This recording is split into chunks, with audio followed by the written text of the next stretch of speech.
Right now, there's a question so paradoxical that it exposes a fundamental crack in how we understand reality. Black holes trap everything. Light, the fastest thing in the universe, cannot escape them.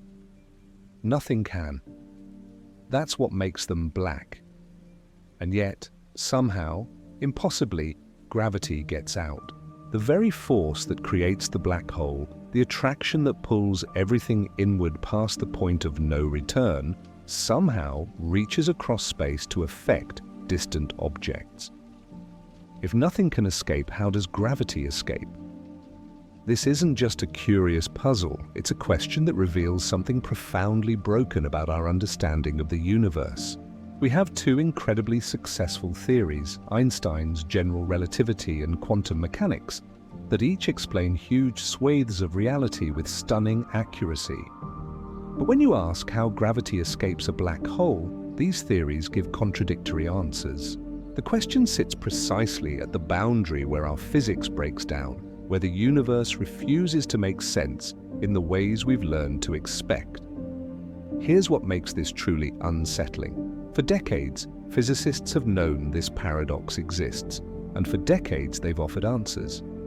But every answer reveals deeper questions, stranger implications, and more fundamental mysteries. The closer you look at how gravity escapes a black hole, the less solid your understanding of reality becomes. Space stops being empty, stage. Time stops being a universal clock. Causality, the simple idea that causes precede effects, becomes negotiable. Everything you thought you understood about how the universe works starts to dissolve. Consider the stakes here. Black holes aren't just exotic cosmic curiosities, they're laboratories where the universe operates at its most extreme. At the center of nearly every major galaxy, including our own Milky Way, lurks a supermassive black hole. These objects contain millions or billions of times the Sun's mass compressed into regions smaller than our solar system. They shape galaxy formation, control star birth rates, and fundamentally influence the evolution of cosmic structure. Understanding how they work isn't optional for understanding the cosmos, it's essential. The paradox we're exploring tonight was first seriously examined in the 1970s by physicists trying to reconcile general relativity with quantum mechanics. Dr. Stephen Hawking's work on black hole thermodynamics exposed contradictions that still haven't been resolved. In 2020, Dr. Roger Penrose won the Nobel Prize partly for his mathematical proof that black holes must form under general relativity, but his equations also highlight the very paradoxes we will explore. This isn't fringe science or speculation. This is mainstream physics confronting its own limitations. Throughout tonight's journey, you'll discover three revelations that fundamentally reshape how reality works. First, gravity isn't a force in the way you think it is. It's geometry, the shape of space-time itself. And that completely changes what escaping means. Second, the event horizon of a black hole is under physical surface. It's a point of no return for information, which creates bizarre implications for causality and time. Third, the answer to our paradox might require reality to be holographic, with all information about the interior of a black hole somehow encoded on its surface. Before we dive into these mind-bending ideas, if you're fascinated by questions that expose the limits of human understanding and reveal the strange architecture underlying reality, hit that subscribe button and give this video a thumbs up. And here's something I genuinely want to know.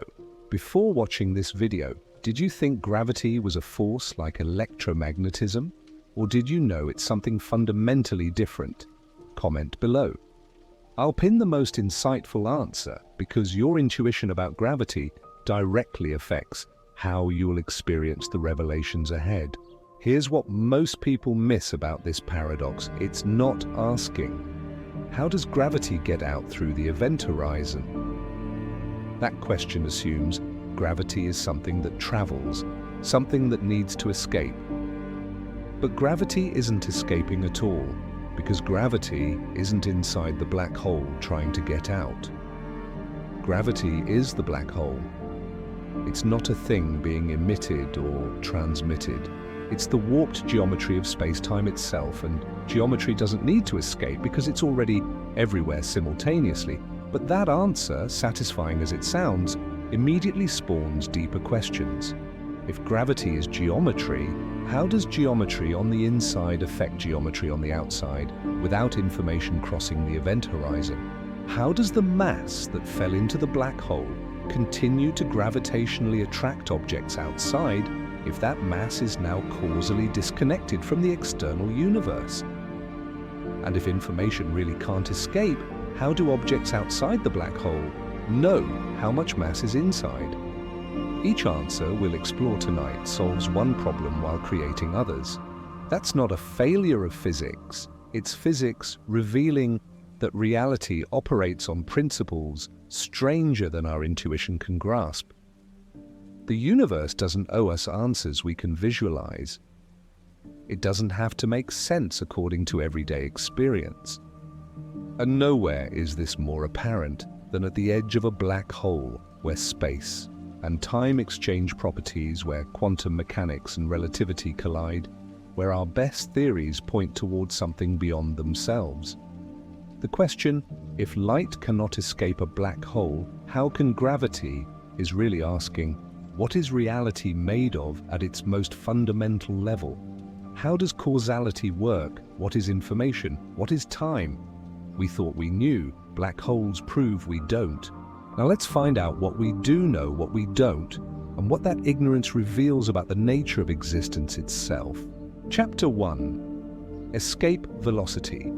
To understand why light can't escape a black hole, we first need to understand the concept of escape velocity, the minimum speed needed to break free from a gravitational field. This isn't exotic physics, it's something engineers calculate every time they launch a rocket, something that governs every object in the universe attempting to move away from any other massive object. But when escape velocity exceeds the speed of light, something extraordinary happens. You get a black hole. Start with Earth. If you throw a ball upward, it rises for a moment and then falls back down. Throw it harder and it goes higher before returning. But if you could throw that ball at 25,000 miles per hour, about 11.2 kilometers per second, something remarkable happens. The ball never comes back. It escapes Earth's gravitational pull entirely and flies off into space. This speed, 11.2 km/s, is Earth's escape velocity. It's the speed at which an object's kinetic energy exactly equals the gravitational potential energy binding it to Earth. Escape velocity depends on two things: an object's mass and its radius. More mass means stronger gravity and higher escape velocity. Smaller radius means you're closer to the center of mass where gravity is stronger, also increasing escape velocity. The equation is straightforward. Escape velocity equals the square root of 2 times the gravitational constant times the mass, divided by the radius. Increase the mass or decrease the radius, and escape velocity increases. For the Sun, escape velocity at its surface is about 618 kilometers per second, 55 times faster than Earth's escape velocity. For a white dwarf star, a stellar remnant with the Sun is mass compressed to roughly Earth's size, escape velocity reaches several thousand kilometers per second. For a neutron star where 1.4 solar masses is compressed into a sphere just 20 kilometers across, escape velocity approaches 100,000 kilometers per second, 1/3 the speed of light. Now comes the crucial insight. Light travels at exactly 299,792 kilometers per second in vacuum. This is the cosmic speed limit, the maximum velocity at which anything, information, energy, matter, causality itself, can propagate through space. Einstein's special relativity proved that nothing with mass can reach light speed, and nothing, not even light itself, can exceed it. This speed isn't just fast, it's the fundamental rate at which causality operates in our universe. So here's the question. What happens if you compress enough mass into a small enough radius that the escape velocity at the surface exceeds the speed of light? The answer: is a black hole. You've created a region of space where not even light moving at the maximum possible speed can escape. Nothing can, because nothing can move faster than light. This boundary, the radius at which escape velocity exactly equals light speed, is called the Schwarzschild radius, named after Karl Schwarzschild, who calculated it in 1916, just months after Einstein published general relativity. The math is elegant. For any given mass, you can calculate its Schwarzschild radius. It equals 2 times the gravitational constant times the mass, divided by the speed of light squared. For the Sun, the Schwarzschild radius is about 3 kilometers. That means, if you could somehow compress the entire Sun down to a sphere 3 kilometers in radius, it would become a black hole. For Earth, the Schwarzschild radius is just 9 millimeters. Compress our entire planet to the size of a marble, and it would form a black hole. The supermassive black hole at the center of our Milky Way galaxy, called Sagittarius A, contains about 4.3 million solar masses. Its Schwarzschild radius, also called the event horizon, is roughly 12.7 million kilometers, about 18 times the radius of the Sun. Despite containing millions of suns worth of mass, the event horizon is smaller than Mercury's orbit.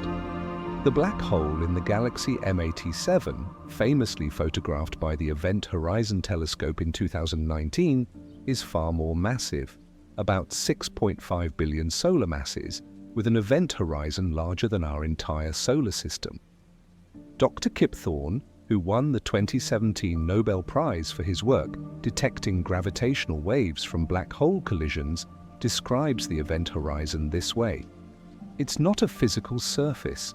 There's no membrane, no barrier, no shell. It's simply the mathematical location where escape velocity equals light speed. Cross it moving inward, and every direction you can travel points further inward.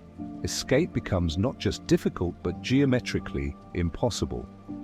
This last point deserves emphasis. Inside the event horizon, escape isn't prevented by insufficient speed or energy. It's prevented by the geometry of spacetime itself.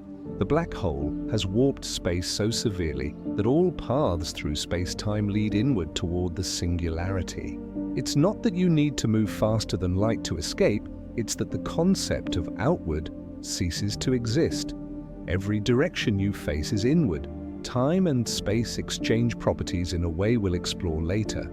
Light itself illustrates this perfectly. Photons, particles of light, have no mass, so they always travel at exactly light speed. They don't accelerate or decelerate, they simply move at 299,792 kilometer period. In normal space, shine a flashlight upward, and the light travels upward indefinitely. Near a black hole, shine a flashlight upward from outside the event horizon and the light travels upward, though its path curves due to gravity. But shine a flashlight in any direction from inside the event horizon, and the light goes inward toward the singularity. Not because it's being pulled like a massive object would be pulled, but because space-time itself is structured so that toward the singularity is the only direction that exists. The Event Horizon Telescope's 2019 image of M87's black hole spectacularly confirmed this. The bright ring you see in that famous image is not the event horizon itself, it's light from superheated gas orbiting just outside the event horizon. The dark center is the shadow of the black hole, a region where no light reaches us because any light there has either escaped to space or fallen into the black hole. The shadow is actually larger than the event horizon due to light-bending effects, but it clearly shows the boundary beyond which observation becomes impossible. Here's what makes this relevant to our paradox. If light, massless, always moving at maximum speed following the straightest possible paths through space-time, cannot escape, how could anything else escape? Gravity is supposedly a force. Forces require energy to transmit, and energy cannot move faster than light. So how does gravity get out? The conventional answer starts with recognizing that gravity isn't exactly a force in the Newtonian sense. Isaac Newton described gravity as an attractive force between massive objects, operating instantaneously across any distance. Einstein revealed this was wrong. Gravity isn't a force pulling objects together, it's objects following curved spacetime. But this answer immediately creates new puzzles.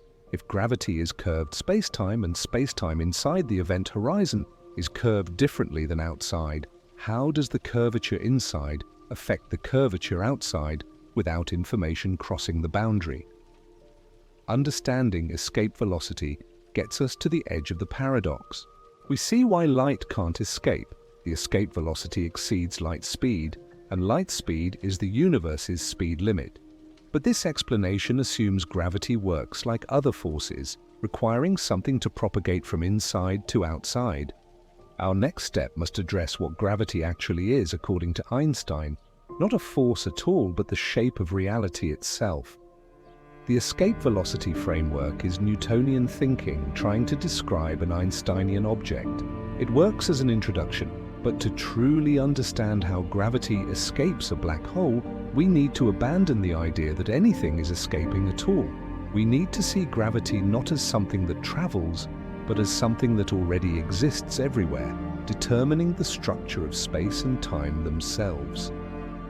That requires understanding Einstein's revolutionary insight. Mass doesn't create a force, it creates curvature. Chapter 2. Curved Reality.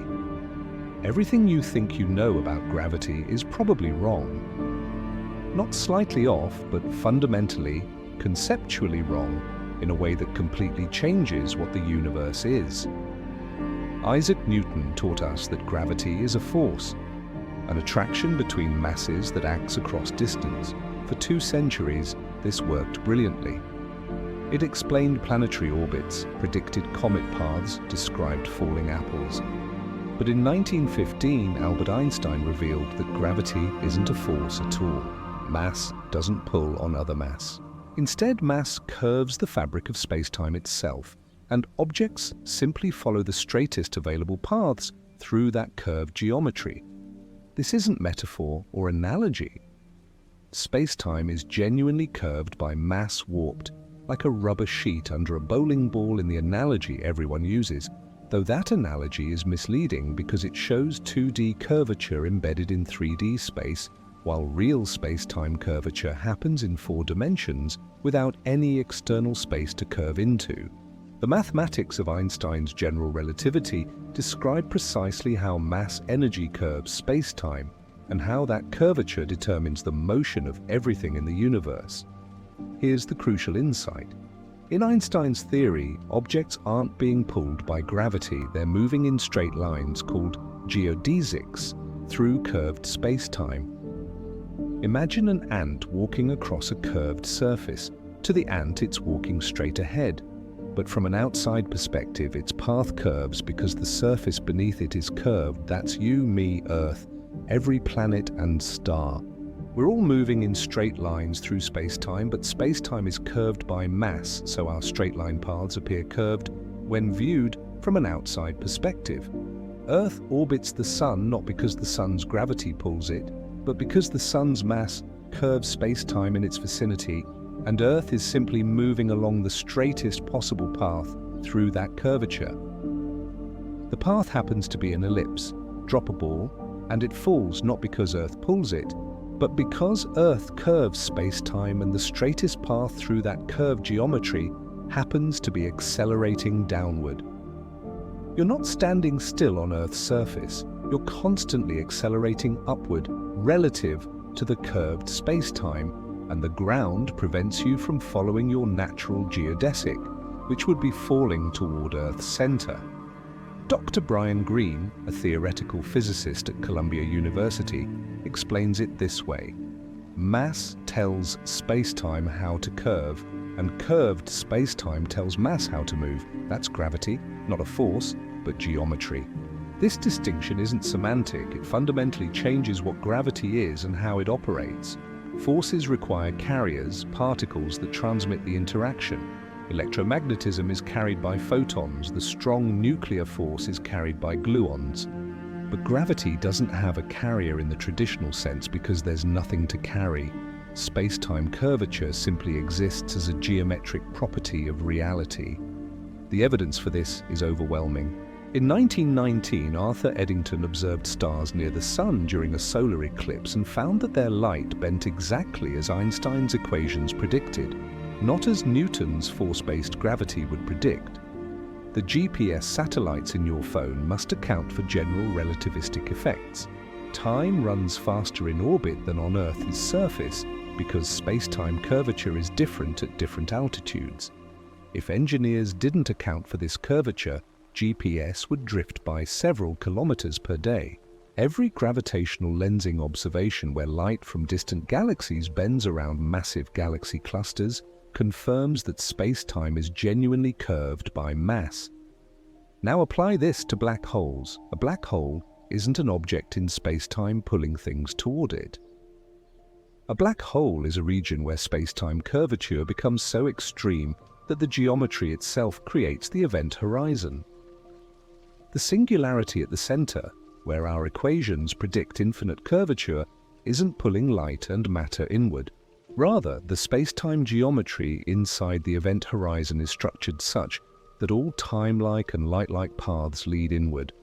The future direction, the direction time flows, points toward the singularity. Moving toward the singularity isn't going somewhere, it's going somewhere. It's moving forward in time. This is where things get genuinely strange. Outside a black hole, time is time and space is space. You can move forward or backward in space, but only forward in time. Cross the event horizon, and this changes. The direction toward the singularity becomes time-like. It's not moving through space anymore, it's advancing through time. Trying to avoid the singularity once you've crossed the event horizon is like trying to avoid tomorrow. You can no more escape the singularity than you can avoid aging. The singularity isn't in your future location, it's in your future time. Dr. Leonard Susskind, who pioneered many ideas in black hole physics, puts it bluntly: once you cross the event horizon, the singularity is in your future, as inevitably as next Thursday. Asking how to avoid it is like asking how to avoid time passing. You can't, because the structure of space-time doesn't permit it. This geometric understanding of gravity completely reframes our original question. We asked, if light can't escape, how does gravity escape? But now we see the question contains a false assumption. Gravity isn't something inside the black hole trying to escape. Gravity is the curvature of space-time created by the mass energy that formed the black hole, and that curvature extends throughout space. It's not escaping, it's already there, everywhere, all at once. Consider an analogy. Imagine a bowling ball on a trampoline creating a depression. Is the depression escaping the bowling ball? No, the depression simply is. It's the geometric consequence of the ball's presence. Remove the ball and the depression disappears, but not because the depression had to travel anywhere. The geometry simply changed. A black hole curves space-time in its vicinity, and that curvature is what we experience as gravity. The curvature exists throughout space, created by the mass energy configuration, and it doesn't need to escape because it was never confined. But this answer, satisfying as it sounds, immediately creates a new puzzle. The mass that formed the black hole has fallen past the event horizon. That mass is now causally disconnected from the external universe. No information can travel from inside to outside. So how does the external space-time curvature know about the mass inside? How is the curvature outside maintained by mass that's locked behind the event horizon? Here's where the paradox deepens. In Einstein's equations, the curvature of space-time at any location is determined by the mass-energy distribution at that location and nearby. It's a local relationship. But the event horizon is supposed to be a one-way barrier for information. Mass inside the event horizon should have no causal influence on anything outside. Yet clearly, objects outside feel the gravitational effects, the space-time curvature, associated with the mass inside. How does this work? One response is that spacetime curvature doesn't require continuous communication. The mass that formed the black hole curved spacetime as it collapsed. Once the event horizon formed, that curvature remains because geometry doesn't need updating, it simply persists.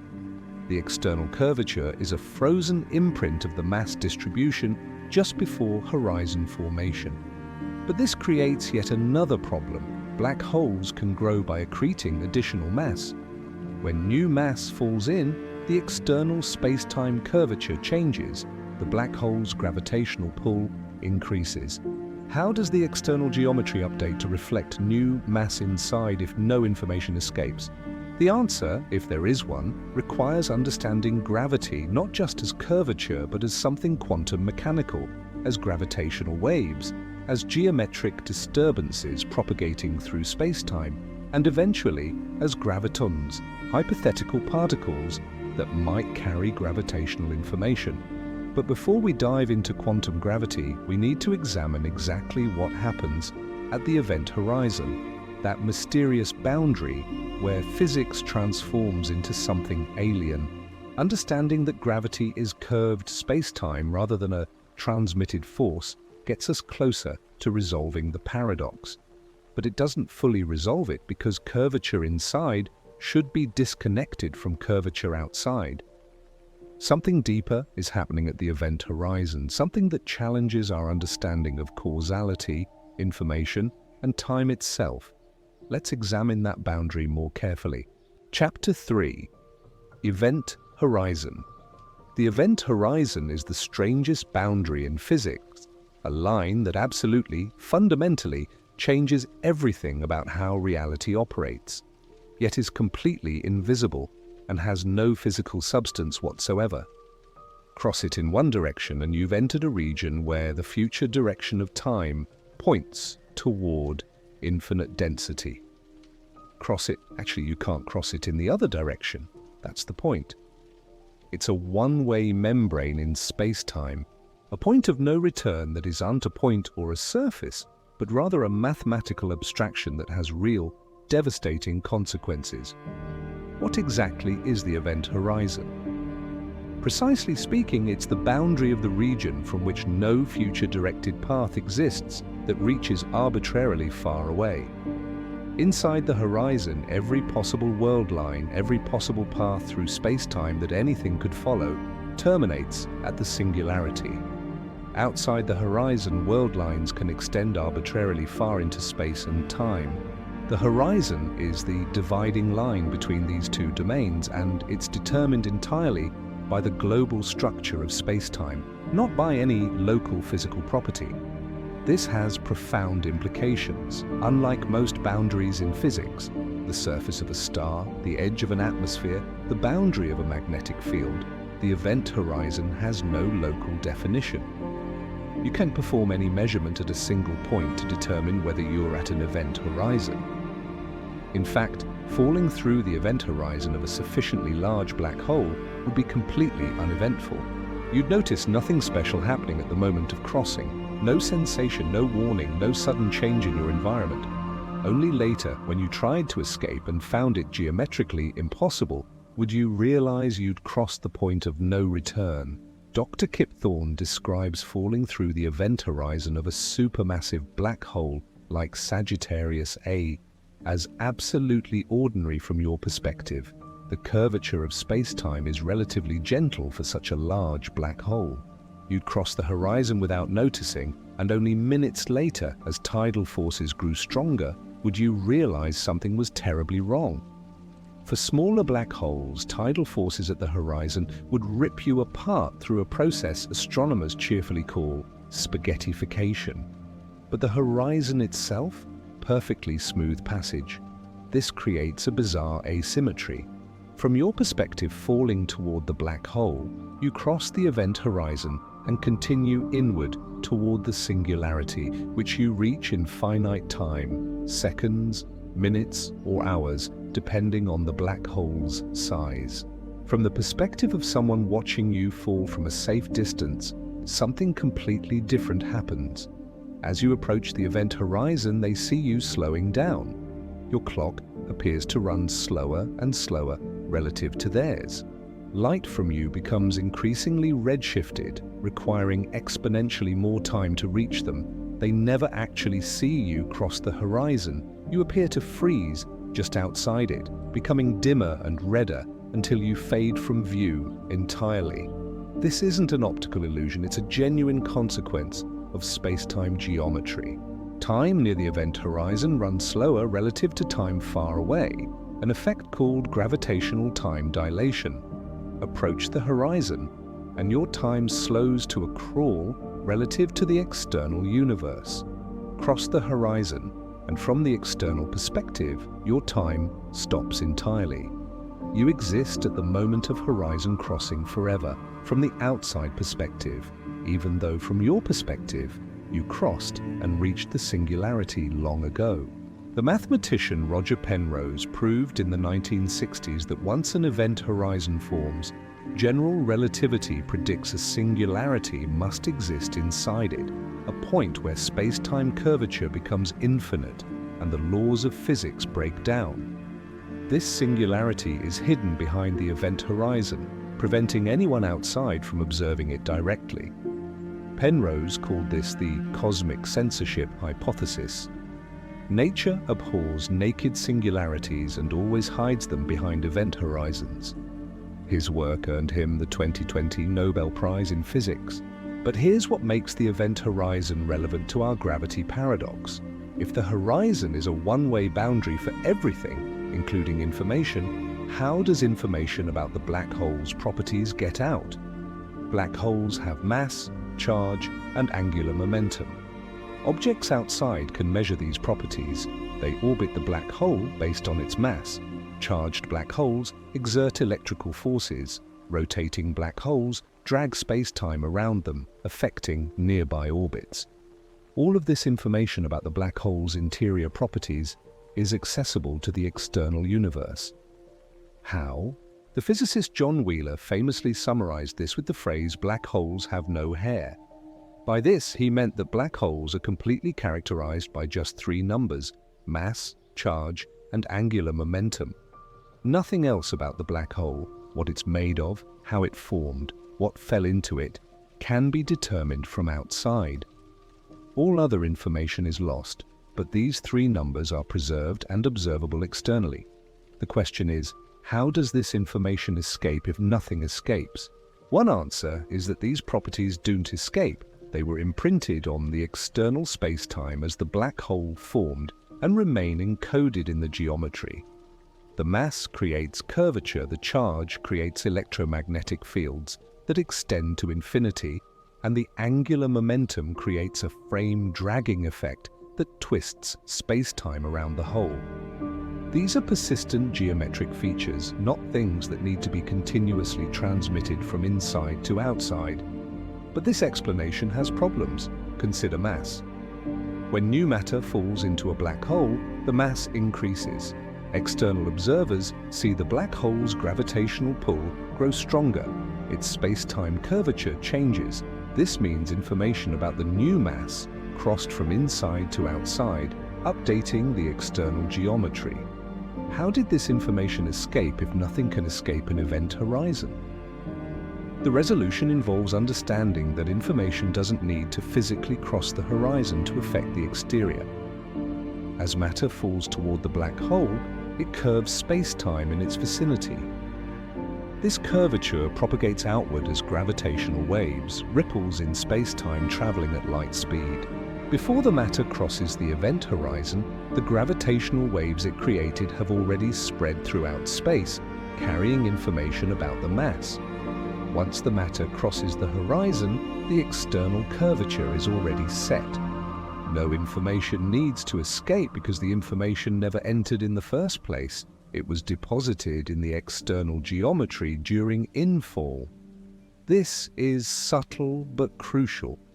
The event horizon is the boundary of the region from which escape is impossible, but it's not an instantaneous barrier. Objects take finite time to fall from outside to inside, and during that fall they continuously interact with space-time. creating waves that propagate outward. By the time an object crosses the horizon, its gravitational influence has already spread throughout the exterior universe. The horizon prevents future information from escaping, but doesn't prevent past information from having already escaped. Dr. Saul Tucholsky, who has spent decades studying black hole physics, explains, "The event horizon is a teleological concept. It's defined by the global future evolution of space-time. An object falling toward a black hole remains outside the event horizon, technically still able to affect the exterior until the very instant it crosses. At that instant, all its prior influence has already propagated outward. Nothing escapes the horizon, but everything influences the exterior before crossing." This still doesn't fully resolve the paradox because it assumes gravity propagates via waves or disturbances that move at light speed or slower. If that's true, then gravity is subject to the light speed limit, and nothing gravitational should escape the horizon either. The gravitational waves created during infall would curve toward the singularity just like light does. We need to understand how gravitational influence can be instantaneous or pre-existing rather than propagating, which requires diving deeper into the nature of space-time geometry itself. The event horizon is where our intuitions completely fail. It's a boundary that's nowhere and everywhere, that exists only in the global structure of space-time, that you cross without noticing yet can never uncross.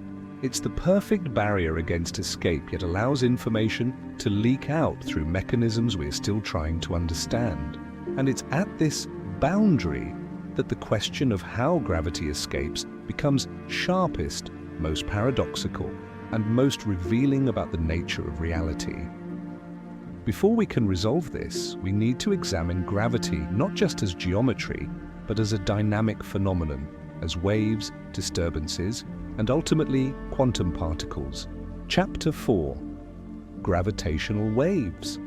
On September 14, 2015, humanity detected something extraordinary for the first time: gravitational waves. Two black holes, each about 30 times the Sun's mass, spiraled into each other 1.3 billion light-years away and merged. The collision was so violent that it converted 3 solar masses of material into pure gravitational wave energy in a fraction of a second, briefly outshining every star in the observable universe, but in gravity rather than light. The waves rippled across space at light speed, and when they reached Earth, they compressed and stretched space-time by less than 1,000th the diameter of a proton. The LIGO detectors in Louisiana and Washington caught this minuscule distortion, and physics was forever changed. Gravitational waves prove that gravity isn't just static curvature, it's dynamic. Space-time can ripple, oscillate, carry energy and information across cosmic distances. When masses accelerate, they disturb the geometry of space-time, and those disturbances propagate outward as waves traveling at exactly light speed. This is gravitational radiation, and it's fundamentally similar to electromagnetic radiation in many ways. Accelerating electric charges produce electromagnetic waves. Accelerating masses produce gravitational waves. Both travel at light speed, both carry energy, both can be detected by their effects on matter. The discovery earned Rainer Weiss, Barry Barish, and Kip Thorne the 2017 Nobel Prize. Thorne, who spent 50 years studying black holes theoretically, said, "We've opened a new sense. Humanity can now hear the universe through gravitational waves, not just see it through light. And what we're hearing tells us gravity is as dynamical and energetic as any other force in nature." This dynamical nature of gravity is crucial for understanding our paradox. If gravity were purely static curvature frozen in place by mass distribution, then the question, how does gravity escape a black hole, would have a simple answer. It does not escape, it's just the permanent geometric imprint left by the mass configuration. But gravitational waves show that gravity can carry information, that its spacetime curvature can change and propagate. So when matter falls into a black hole, increasing its mass, how does the information about that increased mass propagate to the exterior if gravitational waves can't escape the event horizon any more than light can? Here's the key insight. Gravitational waves are generated outside the event horizon. When two black holes orbit each other, they lose energy to gravitational radiation and spiral inward. This radiation carries information about their masses, spins, and orbital characteristics. But the waves are generated in the external space-time where the black holes curve and distort geometry as they orbit. By the time the black holes merge and form a single event horizon, the gravitational waves have already left, carrying information about the system before merger. Similarly, when matter falls into a pre-existing black hole, it generates gravitational waves during its infall through the external space-time. These waves propagate outward, carrying information about the infalling mass.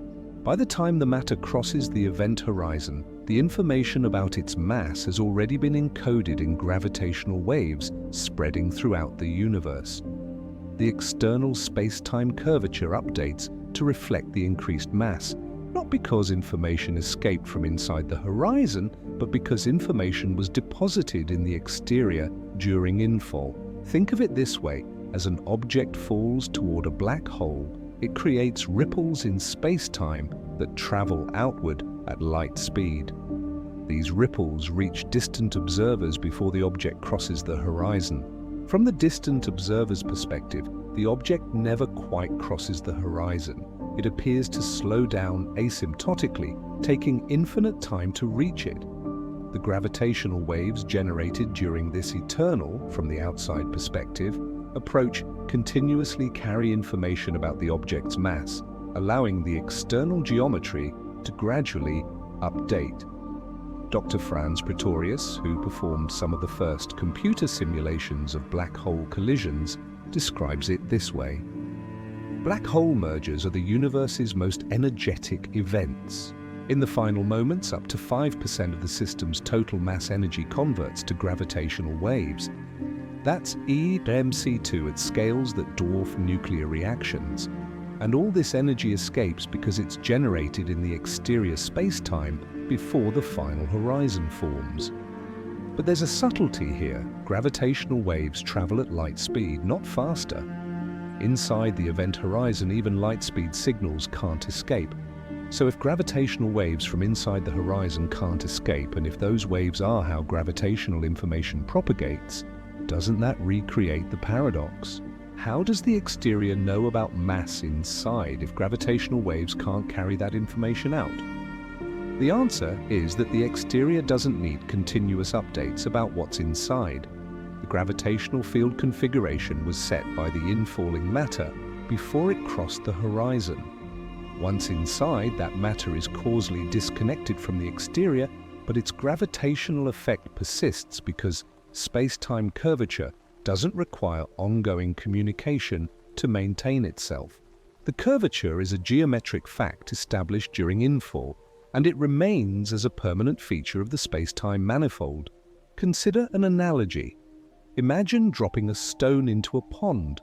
The stone creates waves that propagate outward across the water's surface. Once the stone sinks below the surface, it stops generating waves, but the waves already created continue spreading.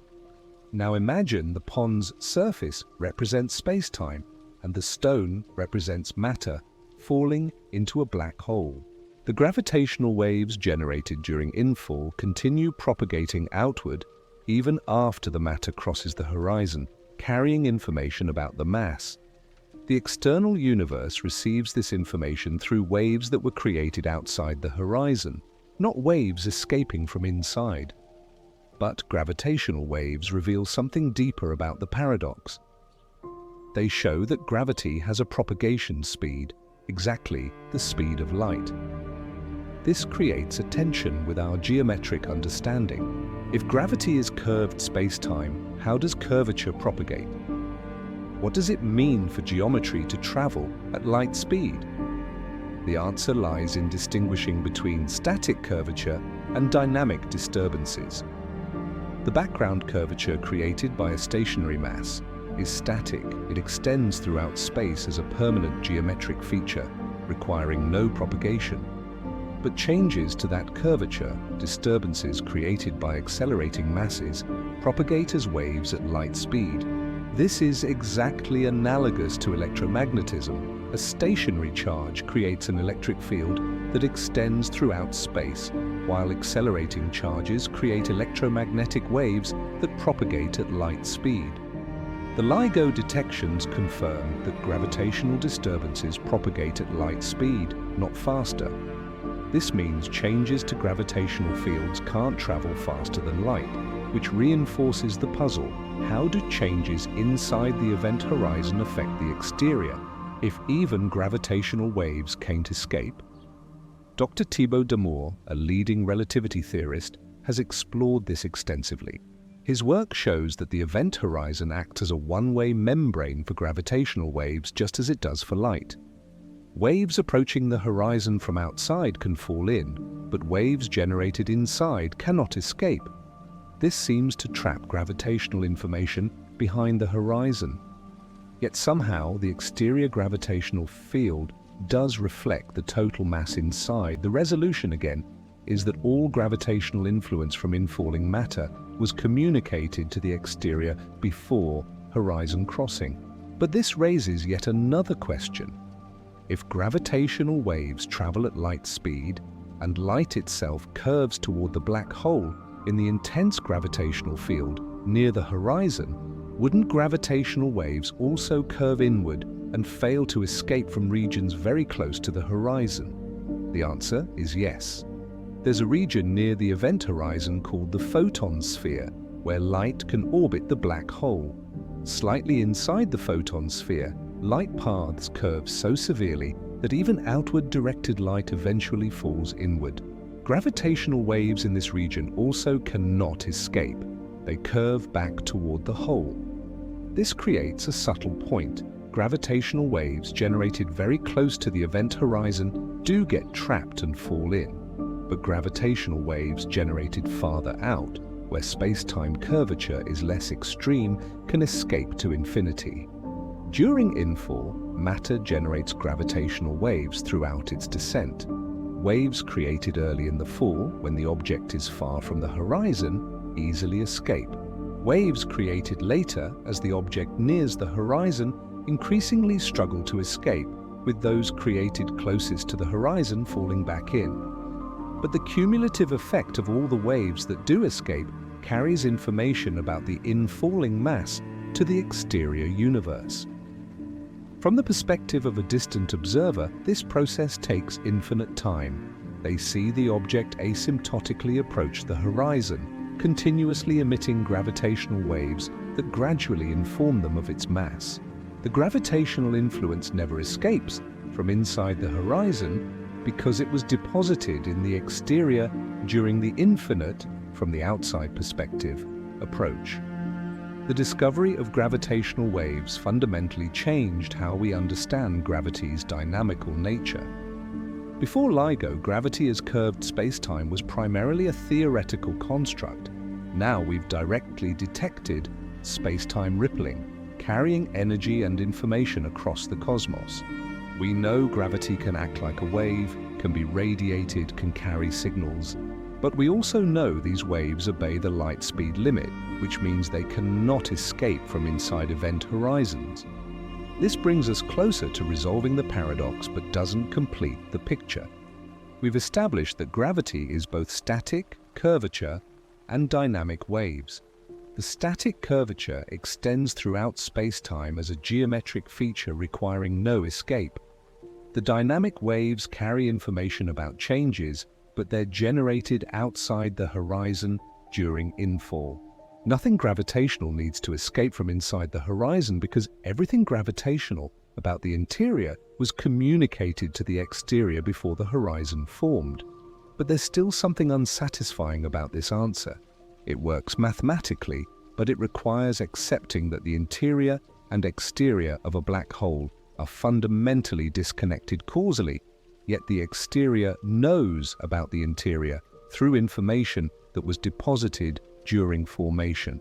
This seems to work for classical general relativity, but when we introduce quantum mechanics, when we consider gravity not just as geometry, but as a quantum field, the paradox deepens in strange new ways. Gravitational waves are classical phenomena described by Einstein's equations. But like all physical phenomena, gravity should ultimately be quantum mechanical.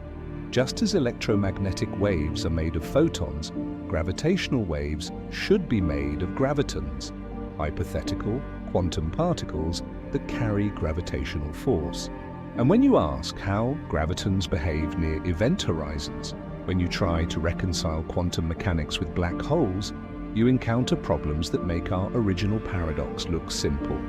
Understanding gravitational waves gets us to the edge of classical physics' answer to our question.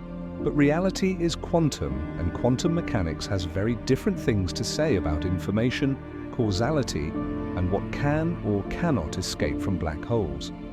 We need to venture into quantum territory to see how deep this rabbit hole goes. Chapter 5. Quantum Paradox. In 1974, Stephen Hawking published a calculation that shocked the physics world. Black holes aren't actually black, they radiate. Quantum effects near the event horizon cause black holes to emit particles, predominantly photons, that carry energy away from the hole.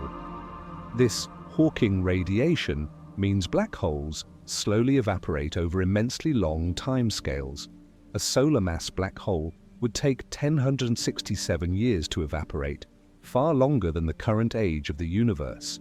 But given enough time, every black hole will eventually disappear completely, radiating away all its mass energy into space.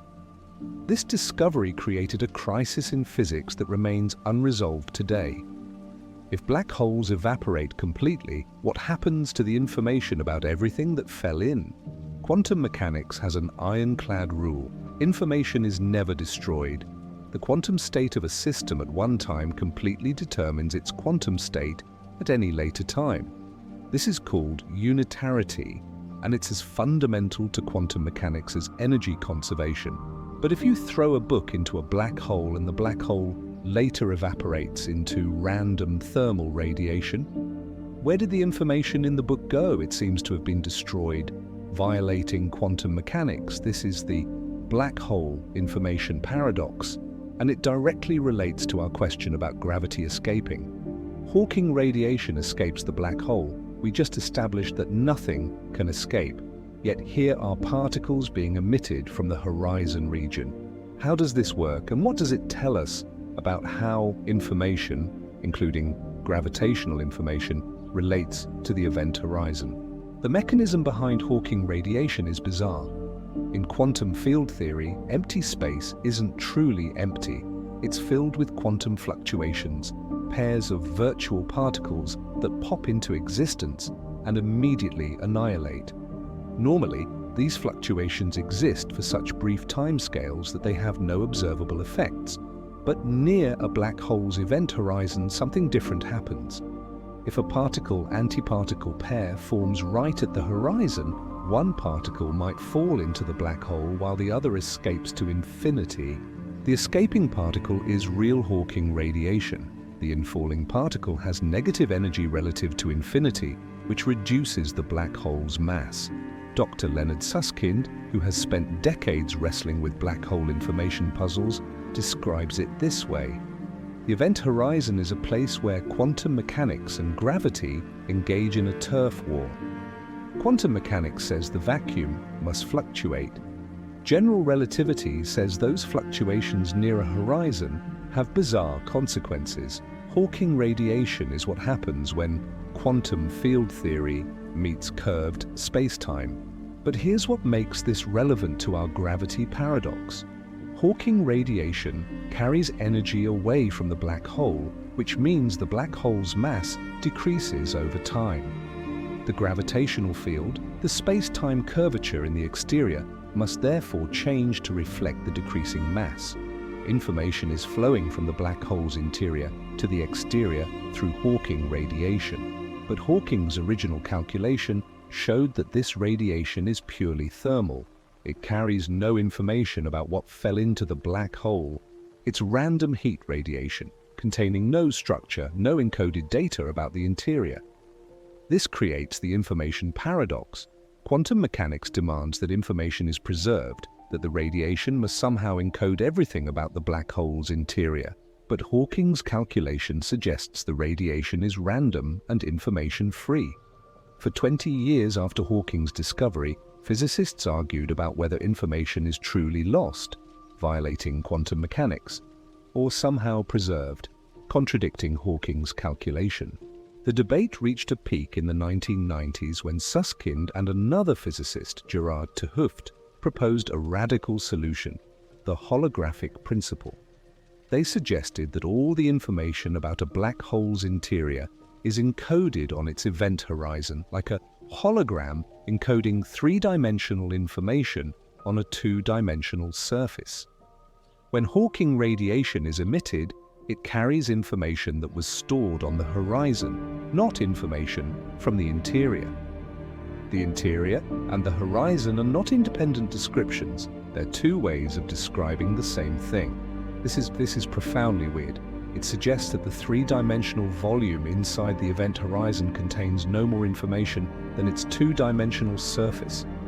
Information isn't lost when things fall into the black hole because that information is immediately encoded on the horizon.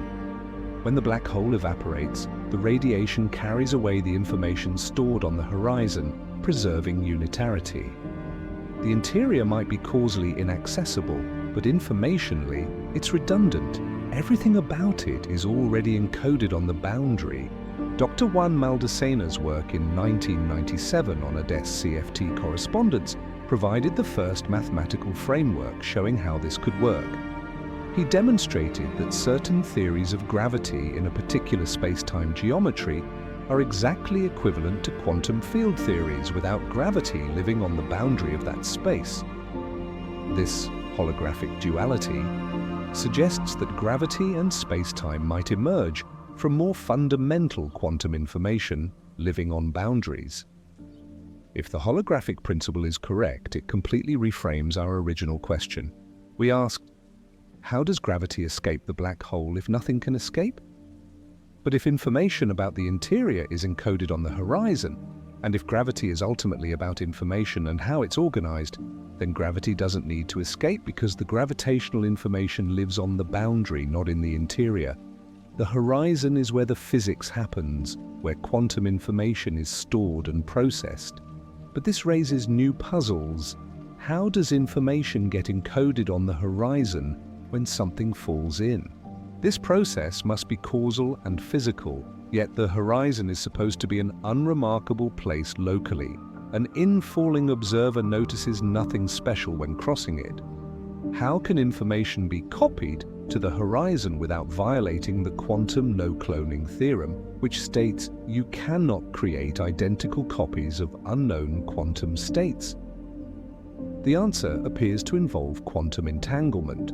When matter falls toward a black hole, it becomes entangled with the quantum state of the horizon. Entanglement is a quantum correlation between systems. Measuring one system instantly affects the other, regardless of distance. Einstein called this spooky action at a distance and was deeply bothered by it. But experiments have repeatedly confirmed that entanglement is real, and it appears to be central to understanding black holes. Hawking radiation is entangled with the black hole's interior. Early radiation is entangled with late radiation. The horizon is entangled with external space. As physicists have studied these entanglements, they've realized something shocking. Space-time itself might emerge from quantum entanglement. The geometric connection between the interior and exterior of a black hole, the curved space-time that is gravity, might be fundamentally a consequence of quantum entanglement between degrees of freedom on the horizon and in the exterior. This idea, sometimes called ER-EPR, connecting Einstein-Rosen bridges linked wormholes with Einstein-Podolsky-Rosen entanglement, suggests that gravity isn't a separate phenomenon from quantum mechanics. The geometric connections we call spacetime are manifestations of quantum entanglement. When we ask how gravity escapes a black hole, we're asking the wrong question. Gravity doesn't escape. It's the pattern of quantum entanglement between the horizon and the exterior, and that pattern exists throughout spacetime simultaneously, requiring no escape. Dr. Mark van Ramsdonk has shown that you can build spacetime from entanglement. Start with quantum systems that are highly entangled, and they naturally give rise to a geometric space connecting them. Break the entanglement, and spacetime tears apart.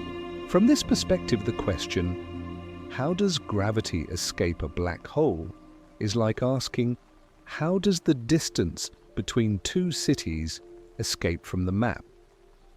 Distance is a relationship, not a thing that travels. Similarly, gravity might be a relationship, an entanglement structure, not a force that needs to propagate. But accepting this requires abandoning almost everything intuitive about reality. Space-time isn't fundamental, it's emergent from something more basic, quantum information and its entanglement structure. Gravity isn't geometry in the classical sense, it's the shadow of quantum correlations projected into the language of geometry, because that's how we perceive it at macroscopic scales. The event horizon isn't a boundary between regions. It's an information processing surface where quantum data is encoded, stored, and eventually released as Hawking radiation. The quantum perspective on black holes reveals that our classical understanding is incomplete. General relativity treats spacetime as a smooth geometric manifold. Quantum mechanics treats information as fundamental and conserved. Combining them at the extreme conditions of a black hole exposes contradictions that hint at deeper truths. Gravity might not escape black holes for the same reason that temperature doesn't escape from a gas. Temperature isn't a thing that travels. It's an emergent statistical property of molecular motions. Similarly, gravity might be an emergent property of quantum information organization, not a fundamental entity that needs to go anywhere. This quantum picture makes our paradox both clearer and more mysterious.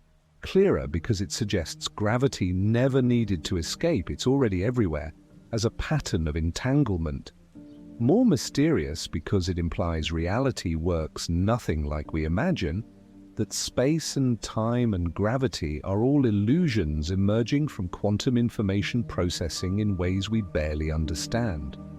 But if space-time emerges from quantum entanglement, and if event horizons are information processing boundaries, we need to examine what information actually is and how it relates to black holes. This leads to one of the deepest ideas in modern physics. Chapter 6. Information Theory. Information is physical, not metaphorically, not abstractly, literally, physically real in the same way energy and momentum are real.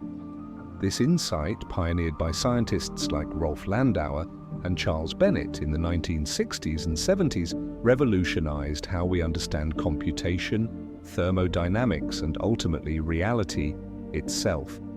And nowhere is the physical nature of information more apparent than in black hole physics, where information becomes the key to understanding how gravity relates to the event horizon. Landauer's principle states that erasing one bit of information requires dissipating a minimum amount of energy as heat. This isn't a practical limitation of current technology, it's a fundamental law of physics. Information has mass energy, however tiny. Creating information, storing it, processing it, and destroying it are all physical processes with energy costs. You cannot separate the abstract concept of information from its physical substrate. A bit encoded in magnetic domains on a hard drive, in electrical charges in computer memory, or in the spin state of an electron is fundamentally a physical entity with energy. This becomes crucial for black holes because of a discovery by Jacob Bekenstein in 1972. Bekenstein, then a graduate student working with John Wheeler, realized that black holes must have entropy, a measure of disorder or missing information. The second law of thermodynamics states that entropy never decreases in closed systems. But if you drop a hot object with high entropy into a black hole, that entropy seems to disappear from the universe, violating the second law. Bekenstein proposed that black holes themselves have entropy proportional to the area of their event horizons, not their volume. This was shocking. Entropy usually scales with volume. A bigger system has more ways to arrange its components and thus higher entropy. But Bekenstein showed that black hole entropy equals the event horizon area divided by 4 times the Planck length squared. The Planck length, approximately 1035 meters, is the smallest meaningful distance in physics, where quantum gravitational effects become significant. Bekenstein's formula suggests that you can think of the event horizon as divided into tiny Planck scale pixels, with each pixel storing 1 bit of information. When Hawking discovered that black holes radiate with a temperature inversely proportional to their mass, it confirmed Bekenstein's insight. Black holes aren't just analogous to thermodynamic systems, they are thermodynamic systems with well-defined temperature and entropy. The Bekenstein-Hawking entropy formula S. A for L2p, where A is horizon area and LP is the Planck length, tells us that a solar mass black hole has entropy of about 1077 bits. That's an unimaginably large number, dwarfing the information content of all human knowledge, all books ever written, all data ever stored combined. But here's what makes this relevant to our gravity question.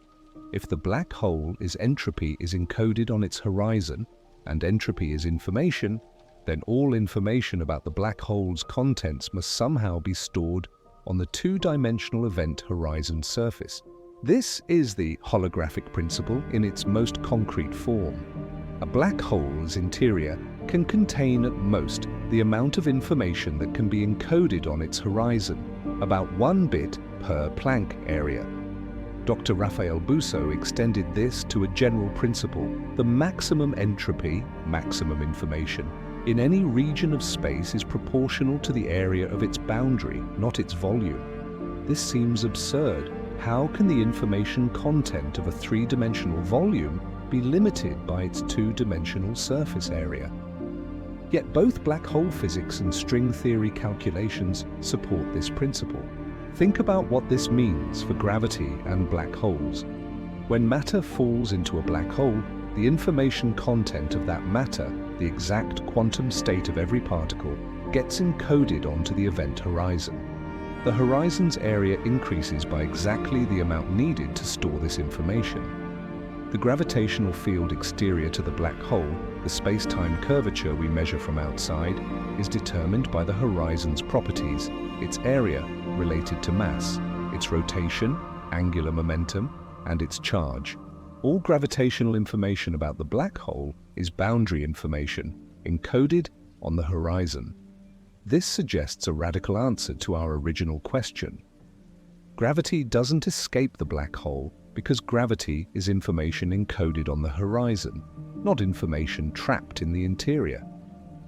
The interior might not even be fundamental, it might be a kind of holographic projection from the horizon data. When we measure the gravitational field outside a black hole, we're reading information from the horizon, not receiving signals from the interior. Dr. 't Hooft, who co-developed the holographic principle, puts it this way: we used to think the horizon was a surface dividing inside from outside. Now we understand the horizon is where the physics happens.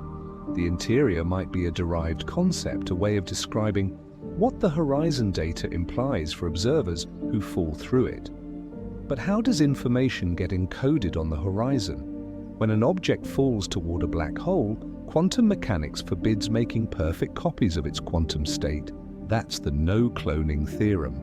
Yet the holographic principle seems to require the object's information to be copied to the horizon, while the object itself crosses and continues inward. How does this work without violating no-cloning? The answer involves quantum entanglement and the fact that no single observer sees both the horizon-encoded information and the interior information. An external observer sees the object as information get encoded on the horizon and spread out over the horizon area as Hawking radiation is emitted. They never see the object cross the horizon. From their perspective, it gets smeared over the horizon surface and gradually radiated away. An infalling observer does see themselves cross the horizon and continue inward, but they cannot communicate what they see to the exterior. These two descriptions, exterior, holographic, and interior, geometric, are complementary, not contradictory. Each is valid from its own reference frame, but no observer sees both simultaneously.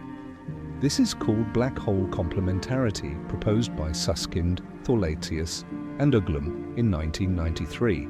It suggests that the interior and horizon descriptions are like two sides of the same coin, both real, both correct, but never simultaneously accessible to any single observer. The information doesn't need to be in two places because place is frame dependent. From outside, information lives on the horizon. From inside, it falls through. Both are true, but in incompatible reference frames. This resolves several puzzles at once. Gravity doesn't need to escape from inside the horizon because, from the exterior perspective, there is no independent interior. There's only the horizon with its encoded information determining the external gravitational field. From the infalling perspective, gravity is just the geometric curvature of spacetime, requiring no transmission. Each perspective is self-consistent, and the paradox only arises when we incorrectly try to combine them. Information theory also explains how the external gravitational field updates when mass falls in. As matter approaches the horizon, its information gets encoded on the horizon surface, increasing the horizon area. This area increase is the physical manifestation of the mass increase. External observers measure the gravitational field by observing the horizon's properties, how photons orbit it, how test masses move near it. These observations probe the horizon-encoded information, not the interior. When the horizon's information content changes during infall, the observable gravitational properties change accordingly. The physical nature of information means that gravity is not separate from the information content of a region. Gravity is determined by that information. The Einstein field equations, which relate spacetime curvature to mass-energy distribution, can be reinterpreted as relating geometry to information content. Some physicists, like Ted Jacobson, have shown that Einstein's equations can be derived from thermodynamics and the holographic principle. Gravity might be an emergent phenomenon arising from the thermodynamic behavior of horizon information. This is a profound shift in perspective. We started asking how gravity escapes black holes, assuming gravity is a fundamental force that must propagate from interior to exterior. Now we're seeing that gravity might not be fundamental at all. It might emerge from how quantum information is organized on boundaries. The black hole doesn't emit gravity from its interior. Rather, the gravitational field exterior to the black hole is a manifestation of the information encoded on its horizon, and that information is accessible to external observers. But if gravity emerges from information and information lives on boundaries, we need to understand what that boundary, the event horizon, really is at the quantum level. Is it smooth, discrete? Does it have structure at the Planck scale? Answering this requires examining the horizon's microstructure and what it reveals about the nature of space-time itself. Chapter 7, Horizon Microstructure. If the event horizon stores information, what is it stored in? The Bekenstein-Hawking entropy formula suggests the horizon can be divided into Planck scale pixels, each storing 1 bit. But what are these pixels? Are they real physical entities or just mathematical abstractions? And if they're real, what are they made of? These questions lead to some of the most speculative but fascinating ideas in theoretical physics. Ideas that might finally explain how gravitational information relates to the event horizon. String theory, one of the leading candidates for a quantum theory of gravity, offers a potential answer. In string theory, all particles and forces emerge from tiny vibrating strings, one-dimensional objects about a Planck length in size. Different vibration patterns produce different particles. One pattern gives photons, another gives quarks, another gives gravitons, the hypothetical particles carrying gravity. The theory requires extra spatial dimensions beyond the 3 we experience, typically 6 or 7 additional dimensions curled up at microscopic scales. In the mid-1990s, string theorists discovered that string theory contains not just strings but higher dimensional objects called branes, 2-dimensional membranes, 3-dimensional volumes, and so on, up to 9 spatial dimensions. These branes can carry fundamental properties like charge and can be stacked, wrapped around dimensions, and configured in elaborate ways. And crucially, certain configurations of branes have exactly the properties of black holes. Dr. Andrew Strominger and Kumran Vafa made a breakthrough in 1996. They found a specific type of black hole in string theory, an extremal black hole with maximum possible charge for its mass, and counted the number of ways strings and branes could be arranged to create this black hole. This counting gave a precise number for the black hole as microstates, the different quantum configurations that all appear identical from outside. The number of microstates determines entropy via the Boltzmann formula S, occurs K ln W, where W is the number of microstates. Strominger and Vafa's calculation matched the Bekenstein-Hawking entropy exactly. For the first time, physicists could account for black hole entropy by counting actual quantum states, just like calculating the entropy of a gas by counting molecular configurations. The event horizon is entropy is antimystery. It's the logarithm of the number of ways to arrange strings and branes to create the black hole. The Planck scale pixels aren't abstract. They correspond to actual string-theoretic degrees of freedom. This was revolutionary. It suggested that event horizons have genuine microstructure at the Planck scale, a graininess to spacetime itself that becomes apparent only at the smallest distances. The smooth event horizon of classical general relativity is an approximation, valid when you don't look too closely. Zoom in to Planck scales and you find a seething quantum foam of strings and branes encoding the black hole's information in their configuration. If this picture is correct, it has profound implications for our gravity question.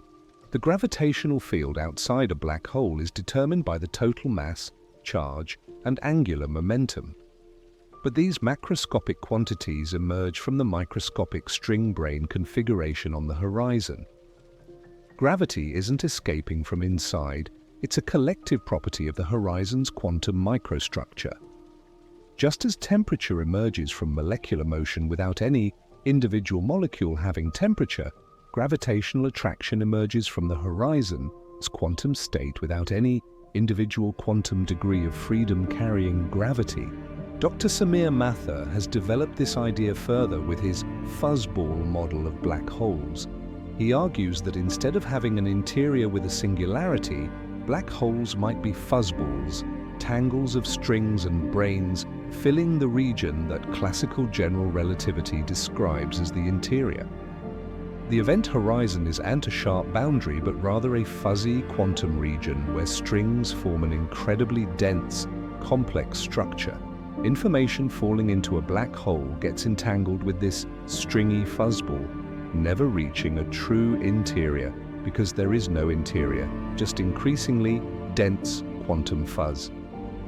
In the fuzzball picture, the paradox of how gravity escapes dissolves completely. There's no interior from which escape is impossible.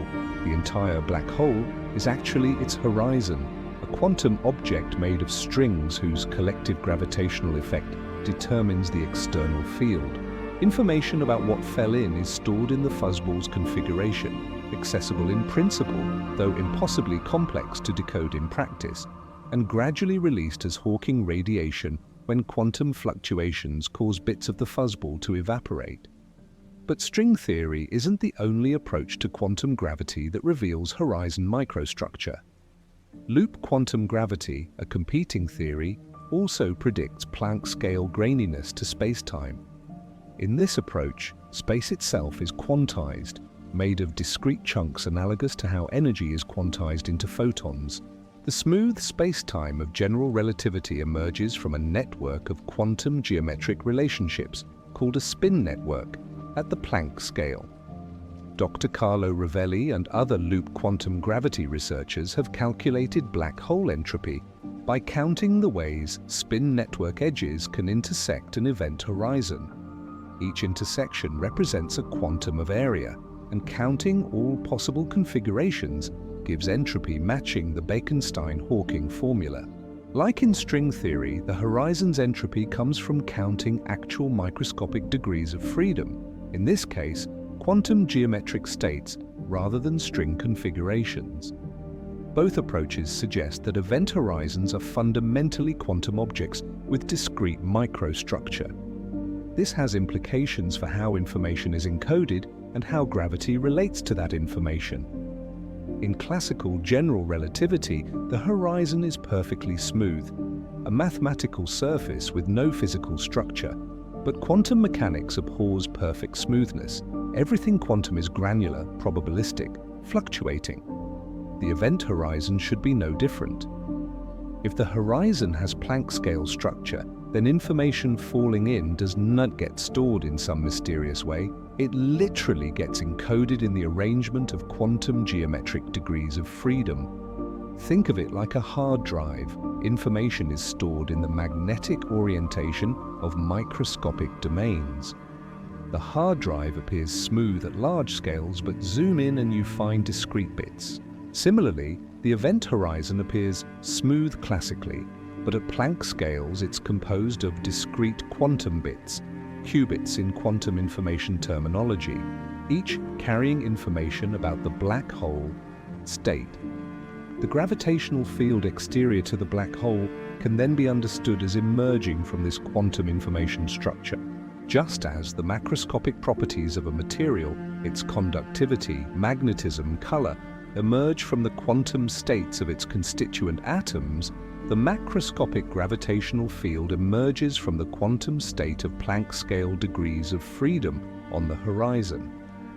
Gravity doesn't escape the horizon because gravity is a collective property of the horizon's quantum state, experienced by external observers as curved spacetime. Dr. Juan Maldacena's ADS CFT correspondence provides mathematical rigor to this picture. In his framework, a theory of quantum gravity in a space with a boundary is exactly equivalent to a quantum field theory without gravity living on that boundary. All information about the interior gravitational physics is encoded in the boundary quantum field theory. The interior spacetime, including black hole interiors, is a holographic projection from boundary data. Gravity doesn't exist in the boundary theory. It emerges when you describe the same physics in bulk, interior, language. This holographic duality suggests that asking, how does gravity escape the black hole interior, is like asking, how does a 3D image escape from a hologram as 2D surface? It doesn't escape. The 3D image is a description of information encoded on the 2D surface, visible when illuminated correctly. Similarly, the black hole interior is a geometric description of quantum information encoded on the horizon, manifest when observed from an infalling reference frame. The microstructure picture also explains how information is preserved during black hole evaporation. As Hawking radiation is emitted, tiny bits of the horizon's quantum structure evaporate, carrying away the information encoded in them. The process is excruciatingly slow. Quantum fluctuations gradually nibble away at the fuzzball or spin network or whatever Planck scale structure comprises the horizon. But crucially, the information isn't lost. It's transferred to the outgoing radiation through quantum entanglement between the evaporating horizon bits and the emitted particles. This requires the Hawking radiation to be non-thermal. It must carry subtle correlations encoding the black hole's information content. Hawking's original calculation treated the radiation as perfectly thermal, random, which created the information paradox. But more sophisticated calculations accounting for the horizon's quantum microstructure show that the radiation contains information, though it's encrypted in quantum correlations so complex that it appears thermal for all practical purposes. The information is there, you just need exponentially sensitive measurements and unimaginable computational power to decode it. Recent breakthrough calculations by Jeff Pennington, Ahmed Almheri, and others in 2019-2020 have shown that when you properly account for quantum entanglement between the black hole and its radiation, information is indeed preserved. The key insight involves quantum extremal surfaces in spacetime where quantum information is distributed. These calculations suggest that after a black hole has evaporated halfway, the information content shifts from being primarily in the black hole to being primarily in the previously emitted radiation. Information escapes gradually as the horizon's quantum structure evaporates. But all of this, string theory, loop quantum gravity, holography, remains speculative. We don't have experimental evidence for Planck-scale horizon structure. We can't probe these scales with current technology. The energies required to directly test quantum gravity are approximately 10^19 times higher than what the Large Hadron Collider achieves. We're extrapolating from theory and mathematics, guided by consistency requirements and beautiful mathematics, but lacking direct empirical confirmation. What the microstructure picture does provide is conceptual clarity about our original paradox. If the horizon is a quantum information processing system, if gravity emerges from that quantum information, and if the interior is holographically encoded on the horizon rather than being an independent entity, then gravity doesn't need to escape because it was never inside in the first place. The gravitational field is a property of the horizon's quantum state, and that state is what external observers interact with. This transforms our understanding from how does gravity escape the interior to how does the horizon's quantum state determine the external gravitational field? The answer is that mass, charge, and angular momentum, the three properties defining a classical black hole, are collective quantum numbers of the horizon's microstate, just as a material's temperature is a collective property of its molecular energies. External observers measuring the gravitational field are probing these collective quantum numbers encoded in Planck-scale degrees of freedom on the horizon. Yet even with this understanding, puzzles remain. How exactly does the smooth classical space-time of general relativity emerge from discrete quantum microstructure? How do different quantum microstates giving the same macroscopic mass produce the same external gravitational field? And most fundamentally, what is the horizon microstructure actually made of? Strings, quantum geometry, something else entirely? These questions push us toward the final frontier, understanding what space-time itself is at the most fundamental level, and whether our entire classical picture of geometry needs to be replaced by something more basic. Chapter 8: Emergent Space-Time. What if space-time isn't fundamental? What if the stage on which physics plays out, the four-dimensional fabric of space and time that Einstein showed was curved and dynamic, is itself an illusion, an approximation, an emergent phenomenon arising from something deeper? This radical possibility has gained serious traction in recent decades, and it offers perhaps the most profound answer to how gravity relates to black hole horizons. Gravity and space-time might both be emergent phenomena, not fundamental features of reality. The idea that space-time could be emergent sounds absurd at first. Space-time seems so basic, so irreducible. Everything exists somewhere and somewhen. How could location and duration be anything other than fundamental? But consider temperature. Temperature feels fundamental. You experience it directly every moment. Yet physics reveals that temperature doesn't exist at the microscopic level. It's not a property of individual molecules, but a statistical average of their kinetic energies. Temperature emerges from molecular motion. It's a useful macroscopic concept describing collective behavior, but it's not fundamental. Could space-time be similar? Could the smooth four-dimensional geometry of general relativity be a statistical average, a collective description of something more fundamental happening at microscopic scales? Multiple lines of evidence suggest yes. Dr. Ted Jacobson provided the first hint in 1995 with a remarkable paper showing that Einstein's field equations, the fundamental equations of general relativity relating space-time curvature to mass energy, can be derived from thermodynamics. He didn't assume general relativity. He assumed that horizons have temperature and entropy, as Hawking and Bekenstein had shown, applied the first law of thermodynamics, and out popped Einstein's equations. Gravity, he argued, isn't a fundamental force but a thermodynamic phenomenon, like pressure arising from molecular collisions. If gravity is thermodynamic, it must emerge from microscopic degrees of freedom, just as temperature emerges from molecules. But what are spacetime's microscopic degrees of freedom? What is the stuff whose collective behavior we perceive as curved geometry? String theory suggests strings and brains. Loop quantum gravity suggests quantum geometric networks. But a more radical possibility is that space-time emerges from quantum information itself, from patterns of entanglement with no reference to space or time at all. Dr. Mark van Ramstonk demonstrated this with a thought experiment in 2010. He started with a quantum system described by quantum field theory without gravity, then added entanglement between different parts of the system. As entanglement increases, a geometric space connecting the entangled regions emerges. Strong entanglement creates smooth, highly connected geometry.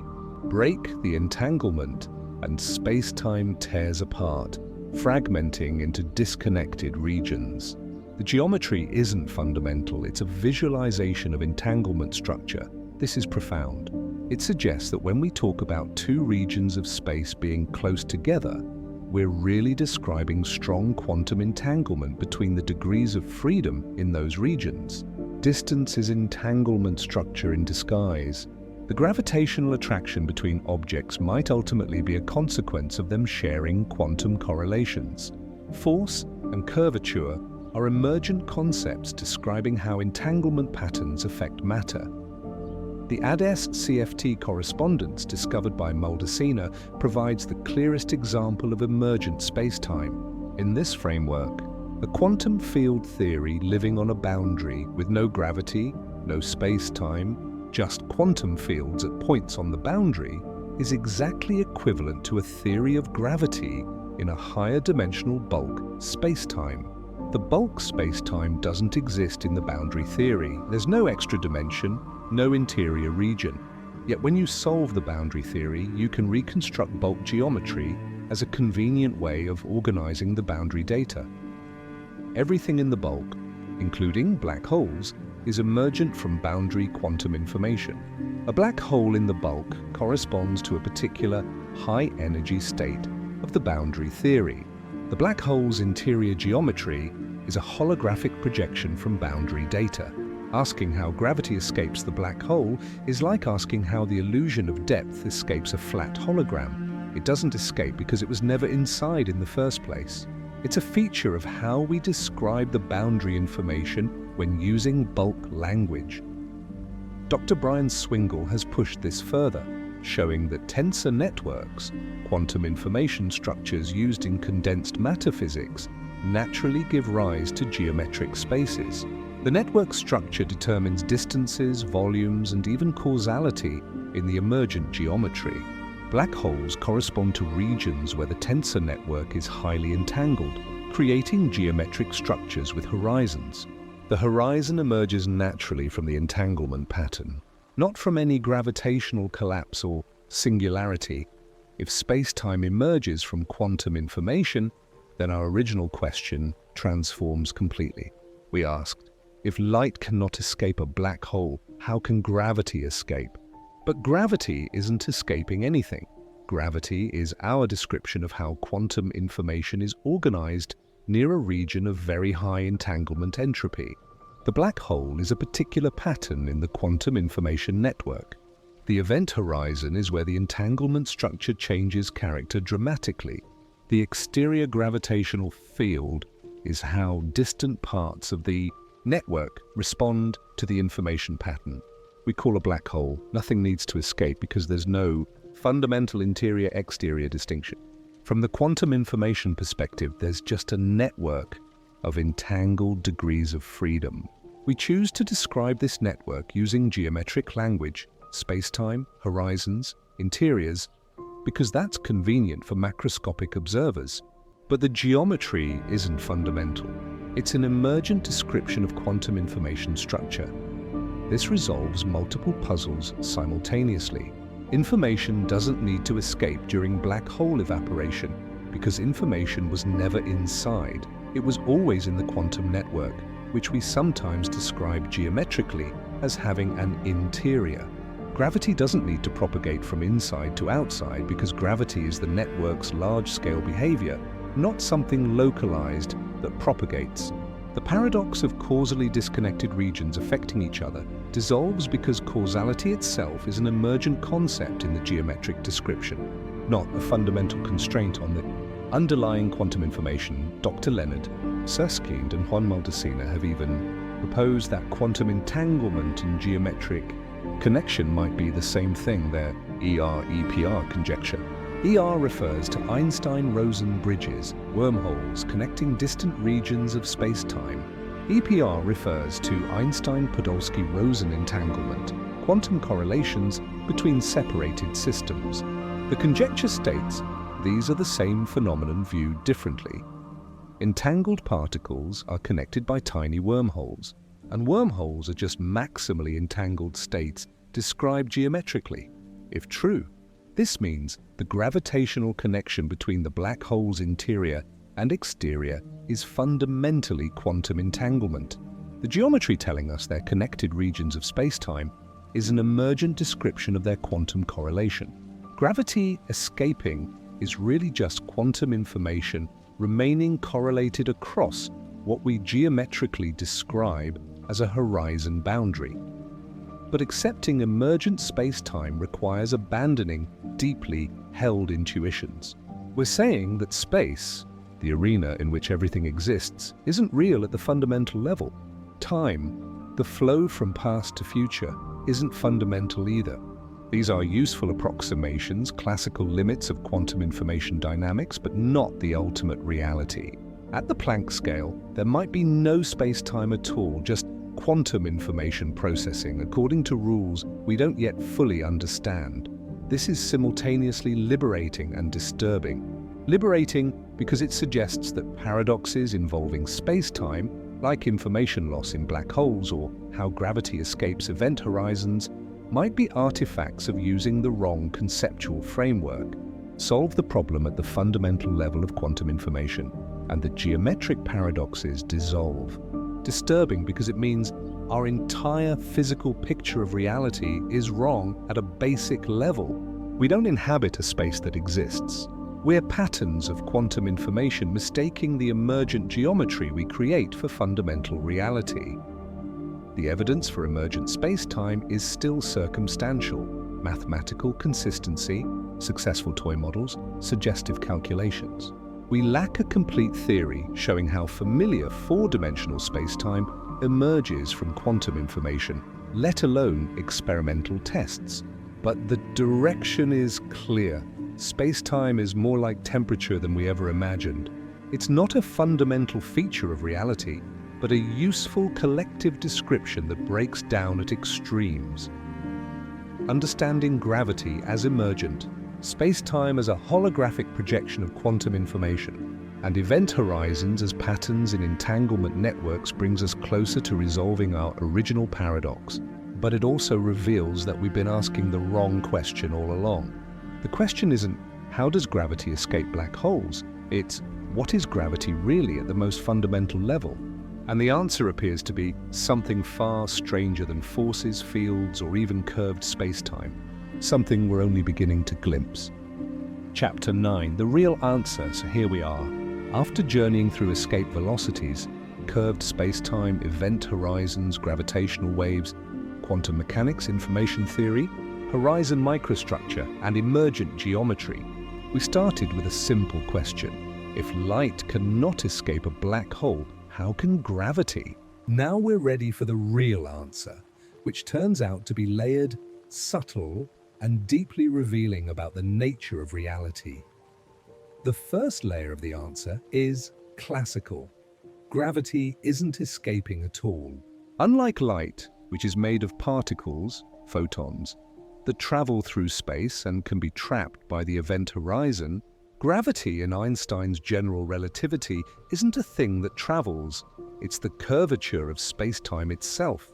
The black hole's mass created this curvature when the hole formed, and that curvature extends throughout space as a permanent geometric feature. Nothing needs to continuously escape from the interior because the exterior curvature is set by the mass configuration that collapsed to form the black hole.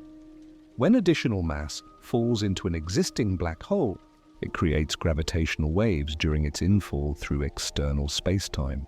These waves propagate outward before the matter crosses the horizon, informing the universe about the additional mass. By the time the mass crosses the event horizon and becomes causally disconnected from the exterior, its gravitational influence has already spread throughout space. The exterior geometry updates to reflect the new total mass, not because information escapes from inside, but because information was deposited in the exterior during the infall process. This classical answer is correct as far as it goes, but it's incomplete. It explains how the external gravitational field remains consistent with the mass inside without requiring escape. But it doesn't address deeper questions about quantum information, about what happens during evaporation, about how geometry and quantum mechanics fit together. The second layer involves quantum mechanics and the holographic principle. Black holes have entropy proportional to their horizon area, suggesting that all information about the interior is encoded on the two-dimensional event horizon. From this perspective, the interior and the horizon aren't independent. They're complementary descriptions of the same physical reality. An external observer sees information encoded on the horizon. An infalling observer experiences traveling through an interior. Both descriptions are valid in their respective reference frames, but no single observer accesses both simultaneously.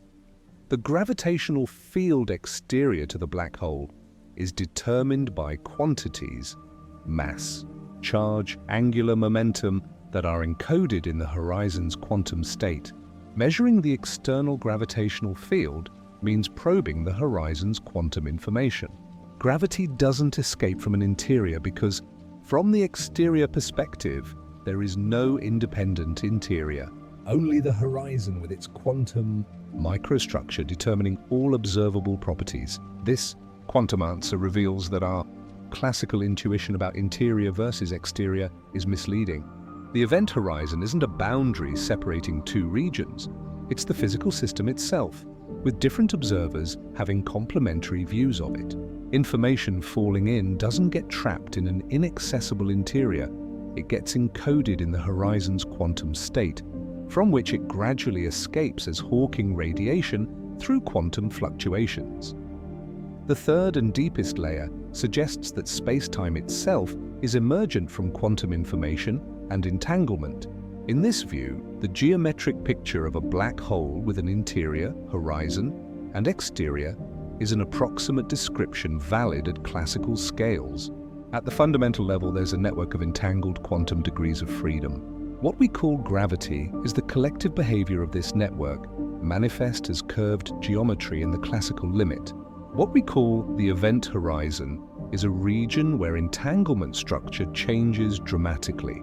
What we call the interior is a geometric representation of highly entangled quantum information. From this deepest perspective, the question, how does gravity escape, is based on a false premise that gravity is a thing localized in regions that could be trapped or escape. But gravity isn't localized.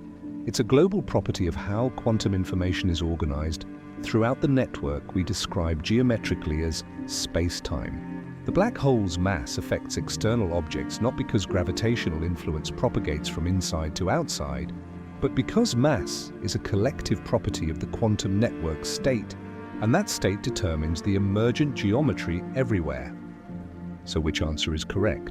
All of them at their appropriate levels of description.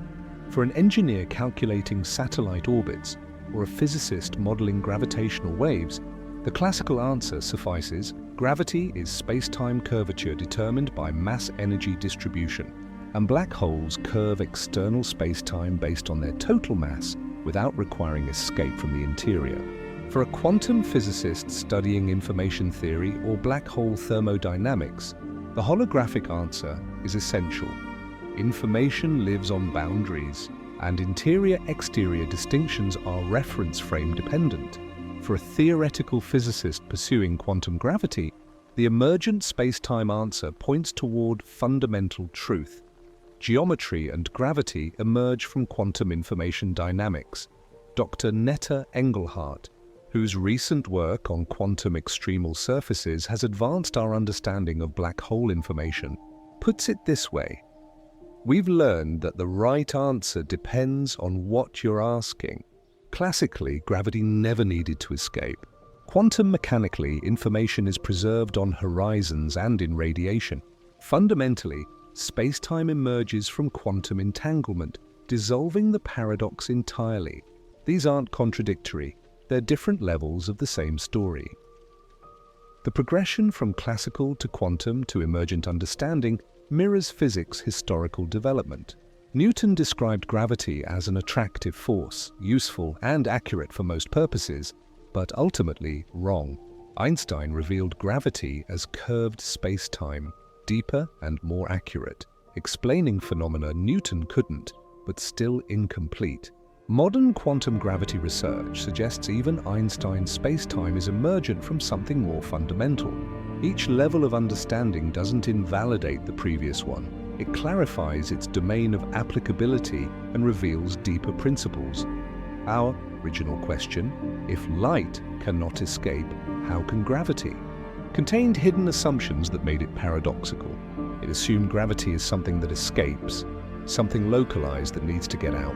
It assumed the interior and exterior are fundamentally distinct regions. It assumed space-time geometry is fundamental rather than emergent. Challenge these assumptions and the paradox dissolves. Light cannot escape because photons, once inside the event horizon, travel through space-time geometry where all future-directed paths lead toward the singularity. They're trapped by the geometric structure of the interior. But gravity isn't inside trying to get out.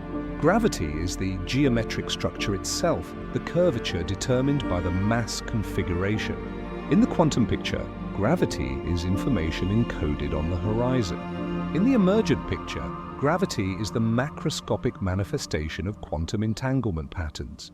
None of these need to escape because none are confined in the first place. The real answer to our question is that it's not the right question. The right question is, what is gravity really? And the answer appears to be not a force, not even just geometry, but an emergent phenomenon arising from quantum information organization, manifest as space-time curvature at scales where quantum effects average out, and describable using multiple complementary frameworks depending on what aspects you're examining. Black holes haven't just taught us about extreme astrophysical objects. They've taught us that space, time, matter, information, and gravity are more deeply interconnected than we imagined. They've shown us that classical physics is a beautiful lie, a useful approximation that captures important truths while missing the underlying quantum reality. And they've pointed us toward a future understanding where geometry, information, and quantum mechanics unify into a single framework that makes current paradoxes look like confusion about different descriptions of the same thing. The paradox of gravity escaping black holes has transformed into an insight. We've been thinking about reality wrong. Our categories, inside, outside, escape, containment, are classical artifacts that break down in quantum gravity. Properly understood, Gravity and information and space-time and causality are aspects of a more unified quantum description we're still learning to articulate. But understanding this intellectually doesn't diminish the wonder, it amplifies it. Chapter 10: Unresolved Mysteries.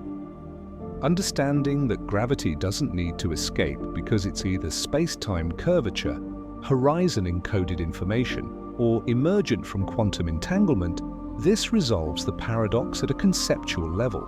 But it also reveals how much we still don't understand. Black holes remain mysterious precisely because they sit at the boundary where our best theories collide, where quantum mechanics and general relativity meet and contradict each other. The paradoxes we've resolved create new puzzles that might be even deeper. Start with the singularity.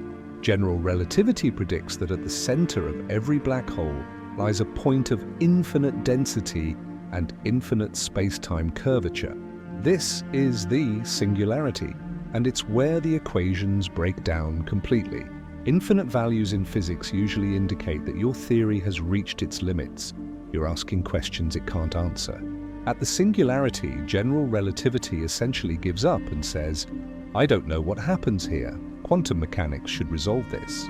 When you reach Planck scale distances, about 10 to 35 meters, quantum effects become dominant, and the classical concept of a smooth spacetime breaks down. Most physicists believe that quantum gravity, whatever its final form, will eliminate the singularity, replacing it with something quantum mechanical that remains finite. But we don't have the full theory of quantum gravity yet, so we don't know what replaces the singularity. Is it a fuzzy quantum region? A bounce that creates a new universe? Something entirely beyond our current concepts? Dr. Abhay Ashtakar's work in loop quantum cosmology suggests that quantum effects create a quantum bounce, preventing true singularities. As matter collapses, quantum geometric effects create a repulsive force at Planck scales, halting collapse before infinite density is reached. If true, black hole interiors might contain not singularities, but ultra-dense quantum regions where space and time are fundamentally discrete. But this remains speculative, unprovable with current technology. Then there's the firewall paradox. Proposed in 2012 by Ahmed Almhairi, Donald Marolf, Joseph Polchinski, and James Sully. They argued that preserving information during black hole evaporation requires the event horizon to be a violent high-energy region, a firewall that would incinerate anything crossing it. This contradicts the equivalence principle, Einstein's foundational insight that freefall should be indistinguishable from floating in empty space. An infalling observer should notice nothing special when crossing the horizon of a large black hole, yet the firewall argument suggests they'd be destroyed instantly. The firewall paradox remains unresolved. Various solutions have been proposed. Maybe the equivalence principle is only approximate. Maybe quantum information can be duplicated in subtle ways that avoid the no-cloning theorem. Maybe horizons don't actually exist as sharp boundaries but are fuzzy quantum regions. Each solution creates new problems. The paradox reveals a tension between information preservation, required by quantum mechanics, smooth horizons required by general relativity, and the validity of quantum field theory in curved spacetime. Something in this triad must give, but we don't know what. There's also the problem of interior observers. If the holographic principle is correct, and all information is encoded on the horizon, what happens to observers who fall through? They experience traveling into an interior, seeing things, measuring properties. Are these experiences real, or are they somehow illusory, emergent from horizon physics? The complementarity principle says both descriptions, interior and horizon, are valid, but never accessible to one observer. But this seems to require some form of observer dependence in reality itself, which is philosophically troubling. Dr. Raphael Busso has explored this through his observer complementarity idea, suggesting that what's real depends on which observational perspective you adopt. An external observer sees information on the horizon and in Hawking radiation. An infalling observer sees a classical interior. Both are equally valid descriptions, like how a three-dimensional object can cast different two-dimensional shadows depending on viewing angle. But can reality truly be observer-dependent at this fundamental level? Doesn't that border on philosophical idealism, the idea that minds create reality? Another unresolved mystery involves the speed of gravity. We know gravitational waves travel at light speed. The 2017 observation of a neutron star merger that produced both gravitational waves and electromagnetic radiation simultaneously confirmed they arrive at Earth at the same time after traveling 130 million light-years. But does gravity itself, the static field, have a propagation speed? If the Sun suddenly vanished, would Earth continue orbiting for 8 minutes, the light travel time from Sun to Earth, before flying off tangent? Or would we instantly feel the change? General relativity says the change would propagate at light speed via gravitational waves. But some interpretations of emergent gravity suggest the static field doesn't propagate at all. It's a global property determined instantaneously by mass distribution. If spacetime itself is emergent from quantum entanglement, and entanglement can exhibit non-local correlations, might gravity have instantaneous aspects? We don't know. And the question touches on deep issues about causality, locality, and what it means for information to propagate. The black hole information paradox, despite recent progress, isn't fully resolved either. The 2019-2020 calculations showing information preservation are sophisticated and convincing, but they rely on specific assumptions about quantum gravity that remain unproven. We still don't have a complete, agreed-upon picture of exactly how information gets encoded, stored, and released during black hole evaporation. Different approaches, string theory, loop quantum gravity, ADS-CFT, give compatible answers in the cases we can calculate, but we lack a unified framework explaining the mechanism in detail. There's also the cosmic censorship conjecture, Penrose's idea that singularities are always hidden behind event horizons, never naked and visible to the external universe. While no counterexamples have been found in realistic scenarios, mathematical solutions to Einstein's equations do allow naked singularities under exotic conditions. Are these purely mathematical curiosities, or could naked singularities actually form under certain circumstances? If they could, it would break causality. The future wouldn't be deterministic because signals could emerge from the singularity unpredictably. Most physicists hope quantum gravity will prove cosmic censorship rigorously, but currently it's an assumption, not a theorem. The relationship between gravity and the other fundamental forces remains mysterious. Electromagnetism, the weak nuclear force, and the strong nuclear force have been successfully unified in the standard model of particle physics, a quantum field theory. But gravity refuses to fit. Every attempt to quantize gravity in the same way as other forces runs into infinities and inconsistencies. String theory proposes to unify all forces including gravity, but requires extra dimensions and makes few testable predictions. Loop quantum gravity quantizes spacetime itself, but doesn't unify it with other forces. Is gravity fundamentally different from other forces, or does it just require a radically different approach to quantization? Some physicists, like Eric Verlinde, have proposed that gravity isn't a force at all, but an entropic phenomenon, essentially a thermodynamic effect arising from how information is distributed. In this view, gravity is to spacetime what pressure is to gases, an emergent statistical effect, not a fundamental interaction. Objects fall not because gravity pulls them, but because falling maximizes entropy. This radical idea has some supporting evidence but remains controversial and incomplete. Also don't understand dark matter and dark energy, which together comprise the universe's content and how they relate to gravity. Dark matter seems to interact only gravitationally, not through other forces. Dark energy causes the universe's expansion to accelerate, acting like anti-gravity on cosmic scales. Are these new types of matter and energy or modifications to how gravity works at large scales? Black holes might hold clues as their natural laboratories for extreme gravity, but we can't yet probe them precisely enough to test modified gravity theories. Perhaps the deepest mystery is why quantum mechanics and general relativity are incompatible at all. Both theories are spectacularly successful in their domains. Quantum mechanics describes the subatomic world with incredible precision. General relativity describes gravity and cosmology beautifully, but combine them, ask about quantum gravity or the quantum state of spacetime, and you get inconsistencies. Why does nature use two fundamentally different mathematical frameworks? Is there a deeper theory that contains both as special cases? Black holes force us to ask these questions because they're where quantum mechanics and general relativity both matter simultaneously. At the event horizon, and especially at the singularity, you cannot ignore either quantum effects or gravitational effects. Whatever theory ultimately describes reality must work in these extreme conditions, and currently we don't have one that fully does. The mystery of how gravity relates to black hole horizons has led us from classical physics through quantum mechanics to the edge of our understanding.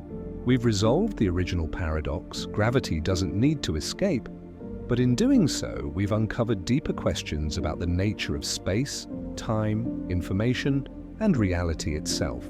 These aren't failures of understanding. They're invitations to deeper insight, signposts pointing toward a more complete theory waiting to be discovered. And that might be the most profound realization of all. Black holes aren't just exotic astronomical objects.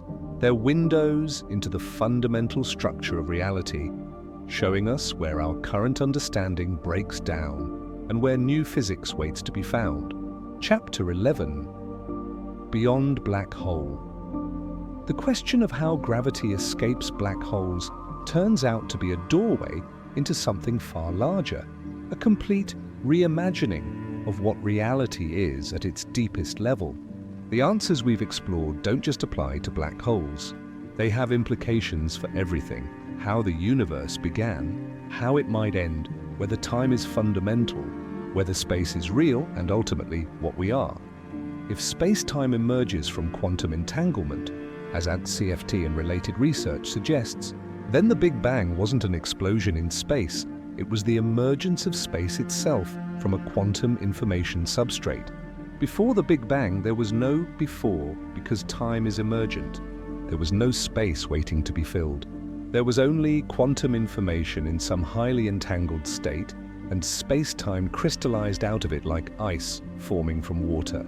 The Big Bang is when the universe's quantum state began evolving in a way we describe geometrically as expanding space. This has profound implications for cosmology. Dr. Sean Carroll and Jennifer Chen have explored this through the idea of baby universes branching off from quantum fluctuations. If space-time is emergent, then perhaps new spacetimes can emerge from entanglement structures that pinch off from our own. Black holes might be the birthplaces of new universes. The singularity might not be an endpoint, but a transition to a new space-time disconnected from ours. What appears as a black hole from outside might appear as a Big Bang from inside, a new universe beginning its existence. This would mean the universe has structure beyond what we can observe. Our universe might be one bubble in a vast foam of interconnected spacetimes, each branching off from black holes in others.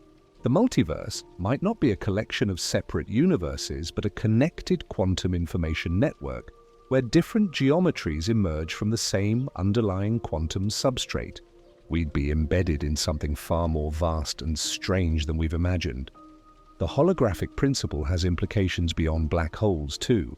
If the information content of any volume is bounded by its surface area rather than its volume, this suggests reality is fundamentally lower dimensional than it appears.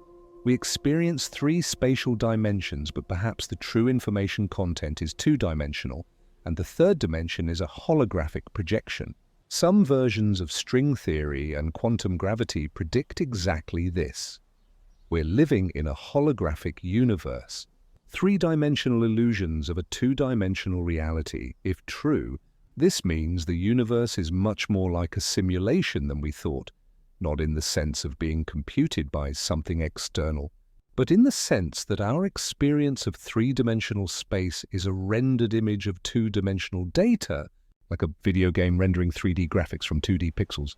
Every object, every particle, every quantum state would have a holographic description on some distant boundary of the universe.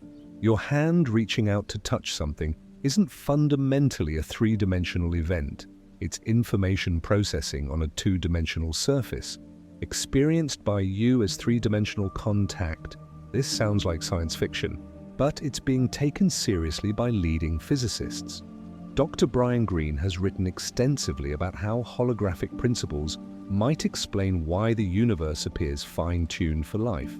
If the universe's information content is bounded by boundary area rather than volume, then there are fundamental limits to complexity that might determine which physical laws are possible. The constants of nature, the strength of gravity, the mass of the electron, the speed of light, might not be arbitrary but constrained by information theoretic requirements for consistent, holographic descriptions. The emergence of space-time from quantum information also has implications for consciousness and the observer, problem in quantum mechanics. If physical reality emerges from quantum information processing, and consciousness is somehow tied to information integration, as theories like integrated information theory suggest, then minds and space-time might emerge from the same substrate.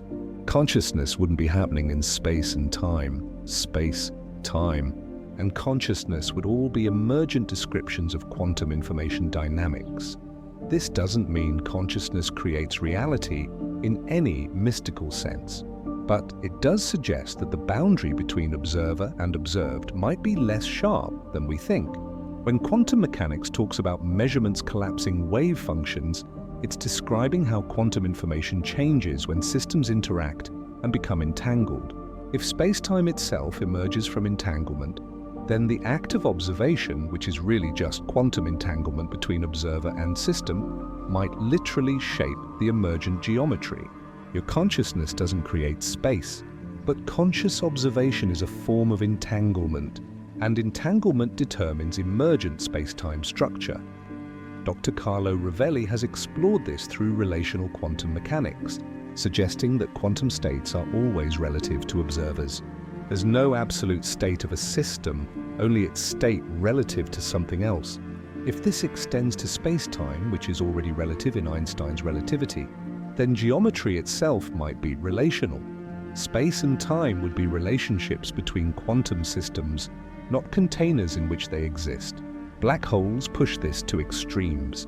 The interior geometry exists only relative to infalling observers, while external geometry exists only relative to external observers, and neither is more real than the other. This philosophical shift from space and time as absolute containers to space and time as emergent relationships is as radical as the shift from Newton's absolute space to Einstein's relative space-time. And like that earlier shift, it comes from taking seriously what physics tells us about extreme situations.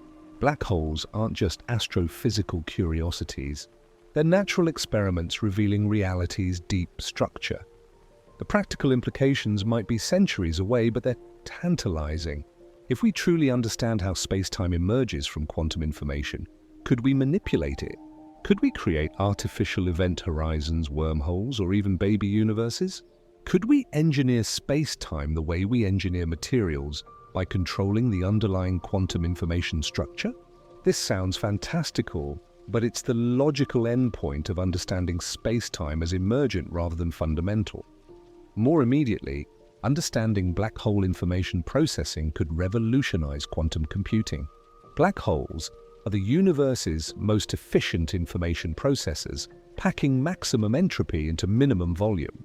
The principles governing horizon information storage, quantum error correction, entanglement management, holographic encoding might inspire new computational architectures. Some researchers are already studying holographic quantum error correction codes based on ADS-CFT, finding that the mathematics of black hole information preservation is identical to optimal quantum error correction. There's also the question of whether we live in a simulation, not necessarily created by advanced beings, but in the sense that our reality has computational limits like simulations do. The holographic principle suggests maximum information density limits. Planck scale discreteness suggests space and time have pixel size and frame rate. The speed of light acts like a maximum processing speed. These look suspiciously like computational constraints. Whether the universe is literally a computation remains debatable, but it increasingly seems to have computational properties. Dr. Seth Lloyd has calculated that the observable universe has performed approximately 10^120 basic quantum operations since the Big Bang. That's the universe's computational age, how many bit flips, quantum gates, or information processing events have occurred. If reality is fundamentally information processing, this number is more meaningful than the universe's age in years. Time itself might be an emergent property of information. Processing, what we call time's arrow, might be the direction of increasing computational complexity of black holes fit into this picture as maximum entropy states, configurations that maximize information content for a given energy. When matter collapses into a black hole, it's reaching the most efficient information storage density physics allows. The Bekenstein bound, the maximum entropy in a given volume, is saturated by black holes. They're at the absolute limit of how much information reality can pack into a region. Understanding this limit has led to insights about quantum gravity, cosmology, and the nature of information itself. The question, if light cannot escape, how can gravity, has taken us on a journey from classical mechanics through quantum mechanics to information theory and emergent spacetime. Along the way, we've discovered that reality is stranger than we imagined. Spacetime isn't fundamental. Gravity emerges from quantum information. Event horizons are information processing boundaries, and the interior-exterior distinction is observer-dependent.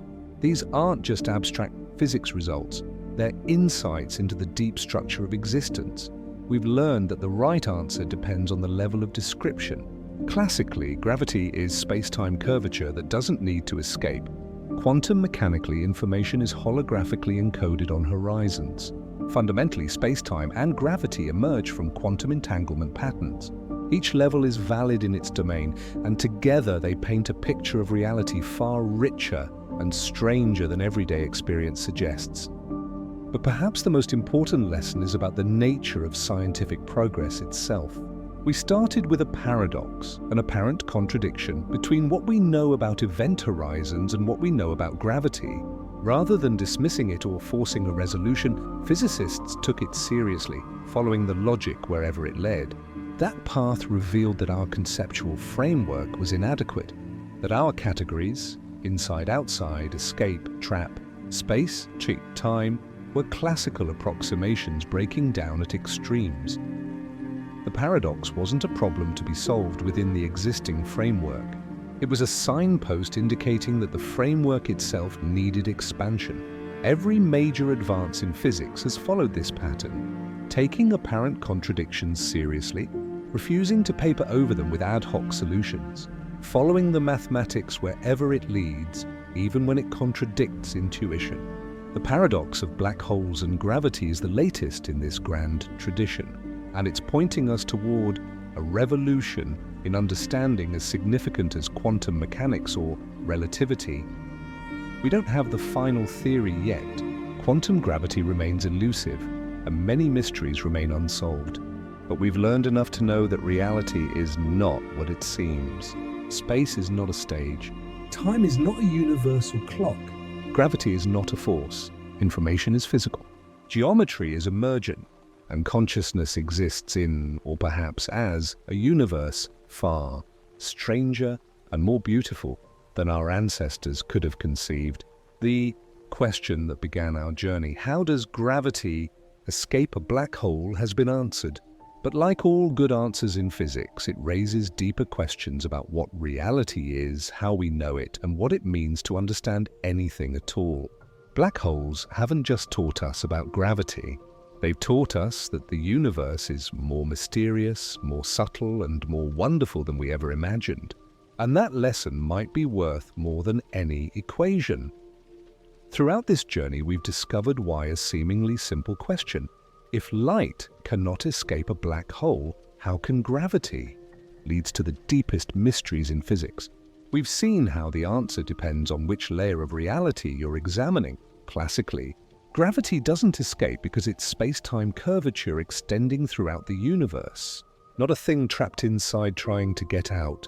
Quantum mechanically, information lives on the event horizon, not in an independent interior, so gravity is determined by horizon properties accessible to external observers. And fundamentally, space-time itself might emerge from quantum entanglement, dissolving the paradox entirely because there's no fundamental interior-exterior distinction, just different, geometric descriptions of the same quantum information network. But perhaps the most profound insight is this. The paradox existed because we were asking the wrong kind of question. We assumed gravity was something that could be trapped or escape, that interiors and exteriors were fundamentally distinct, that space-time was a fixed stage on which physics played out. Black holes revealed that all these assumptions are wrong. Gravity is not a force being transmitted, but geometry being manifested. Event horizons are not walls, but informational boundaries. Space-time is not fundamental, but emerges from quantum information dynamics we're only beginning to understand. As you go about your day after watching this, remember that you're existing in a reality far stranger than it appears. The space around you isn't empty, it's a seething quantum foam filled with virtual particles popping in and out of existence, with quantum fields in their ground states containing infinite zero-point energy. The time you experience flowing from past to future might be an illusion, an emergent property of increasing entropy and information processing. The gravitational attraction pulling you toward Earth's center isn't a force at all.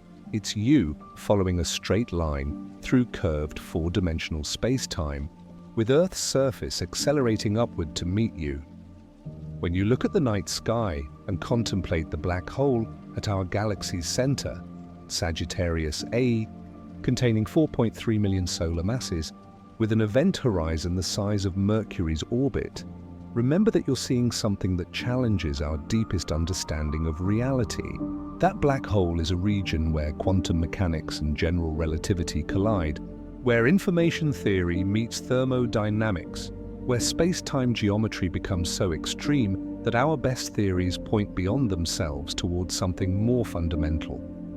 The journey from how does gravity escape to what is reality shows how physics works at its best.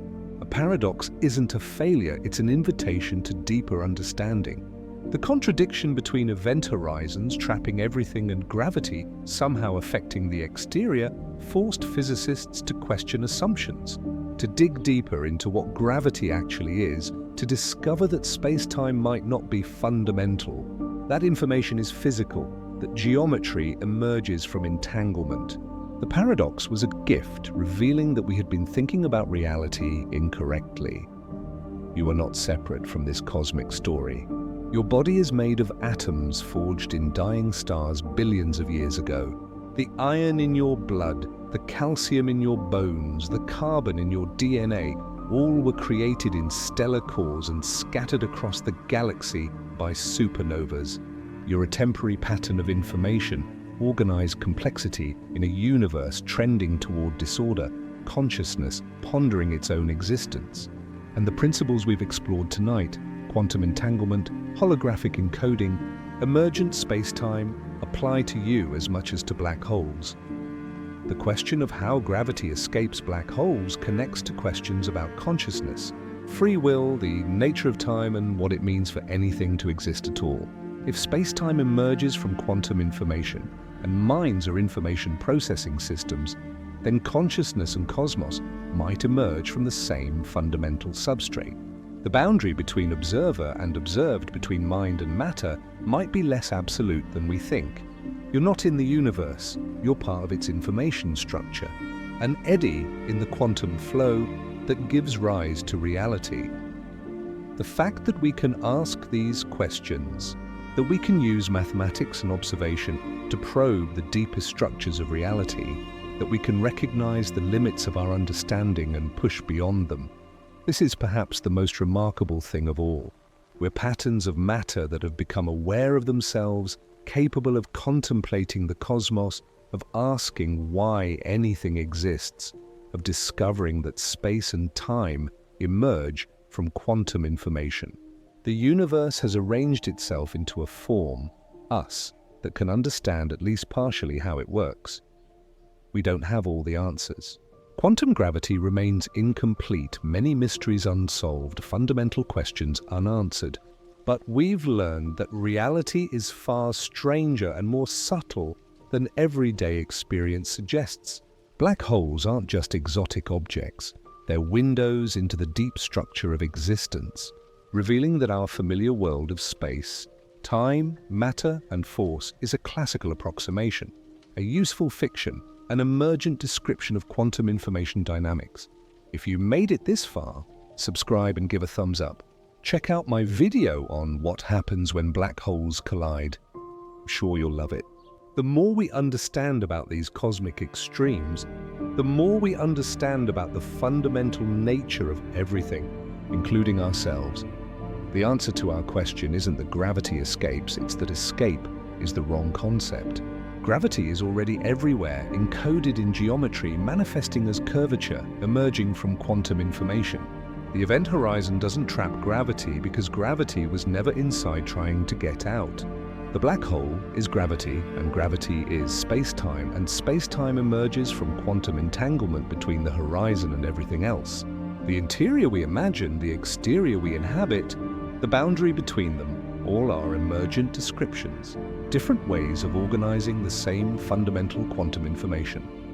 Light cannot escape a black hole because photons are physical objects following paths through space-time geometry, and inside the horizon all paths lead to the singularity. But gravity doesn't need to escape because gravity is that geometry itself, determined by quantum information encoded on boundaries accessible to observers throughout space-time. The paradox dissolves when you understand what gravity actually is, not a force propagating through space, but the shape of reality emerging from quantum information, always present, never trapped, fundamental to existence itself. And that realization that we can resolve paradoxes about the universe's most extreme objects by reconceiving the nature of space, time, and information shows that reality is knowable, understandable, magnificent in its deep structure. We live in a universe that rewards careful thinking, that yields its secrets to patient investigation, that is more wonderful than we ever imagined precisely because it's stranger than we ever imagined.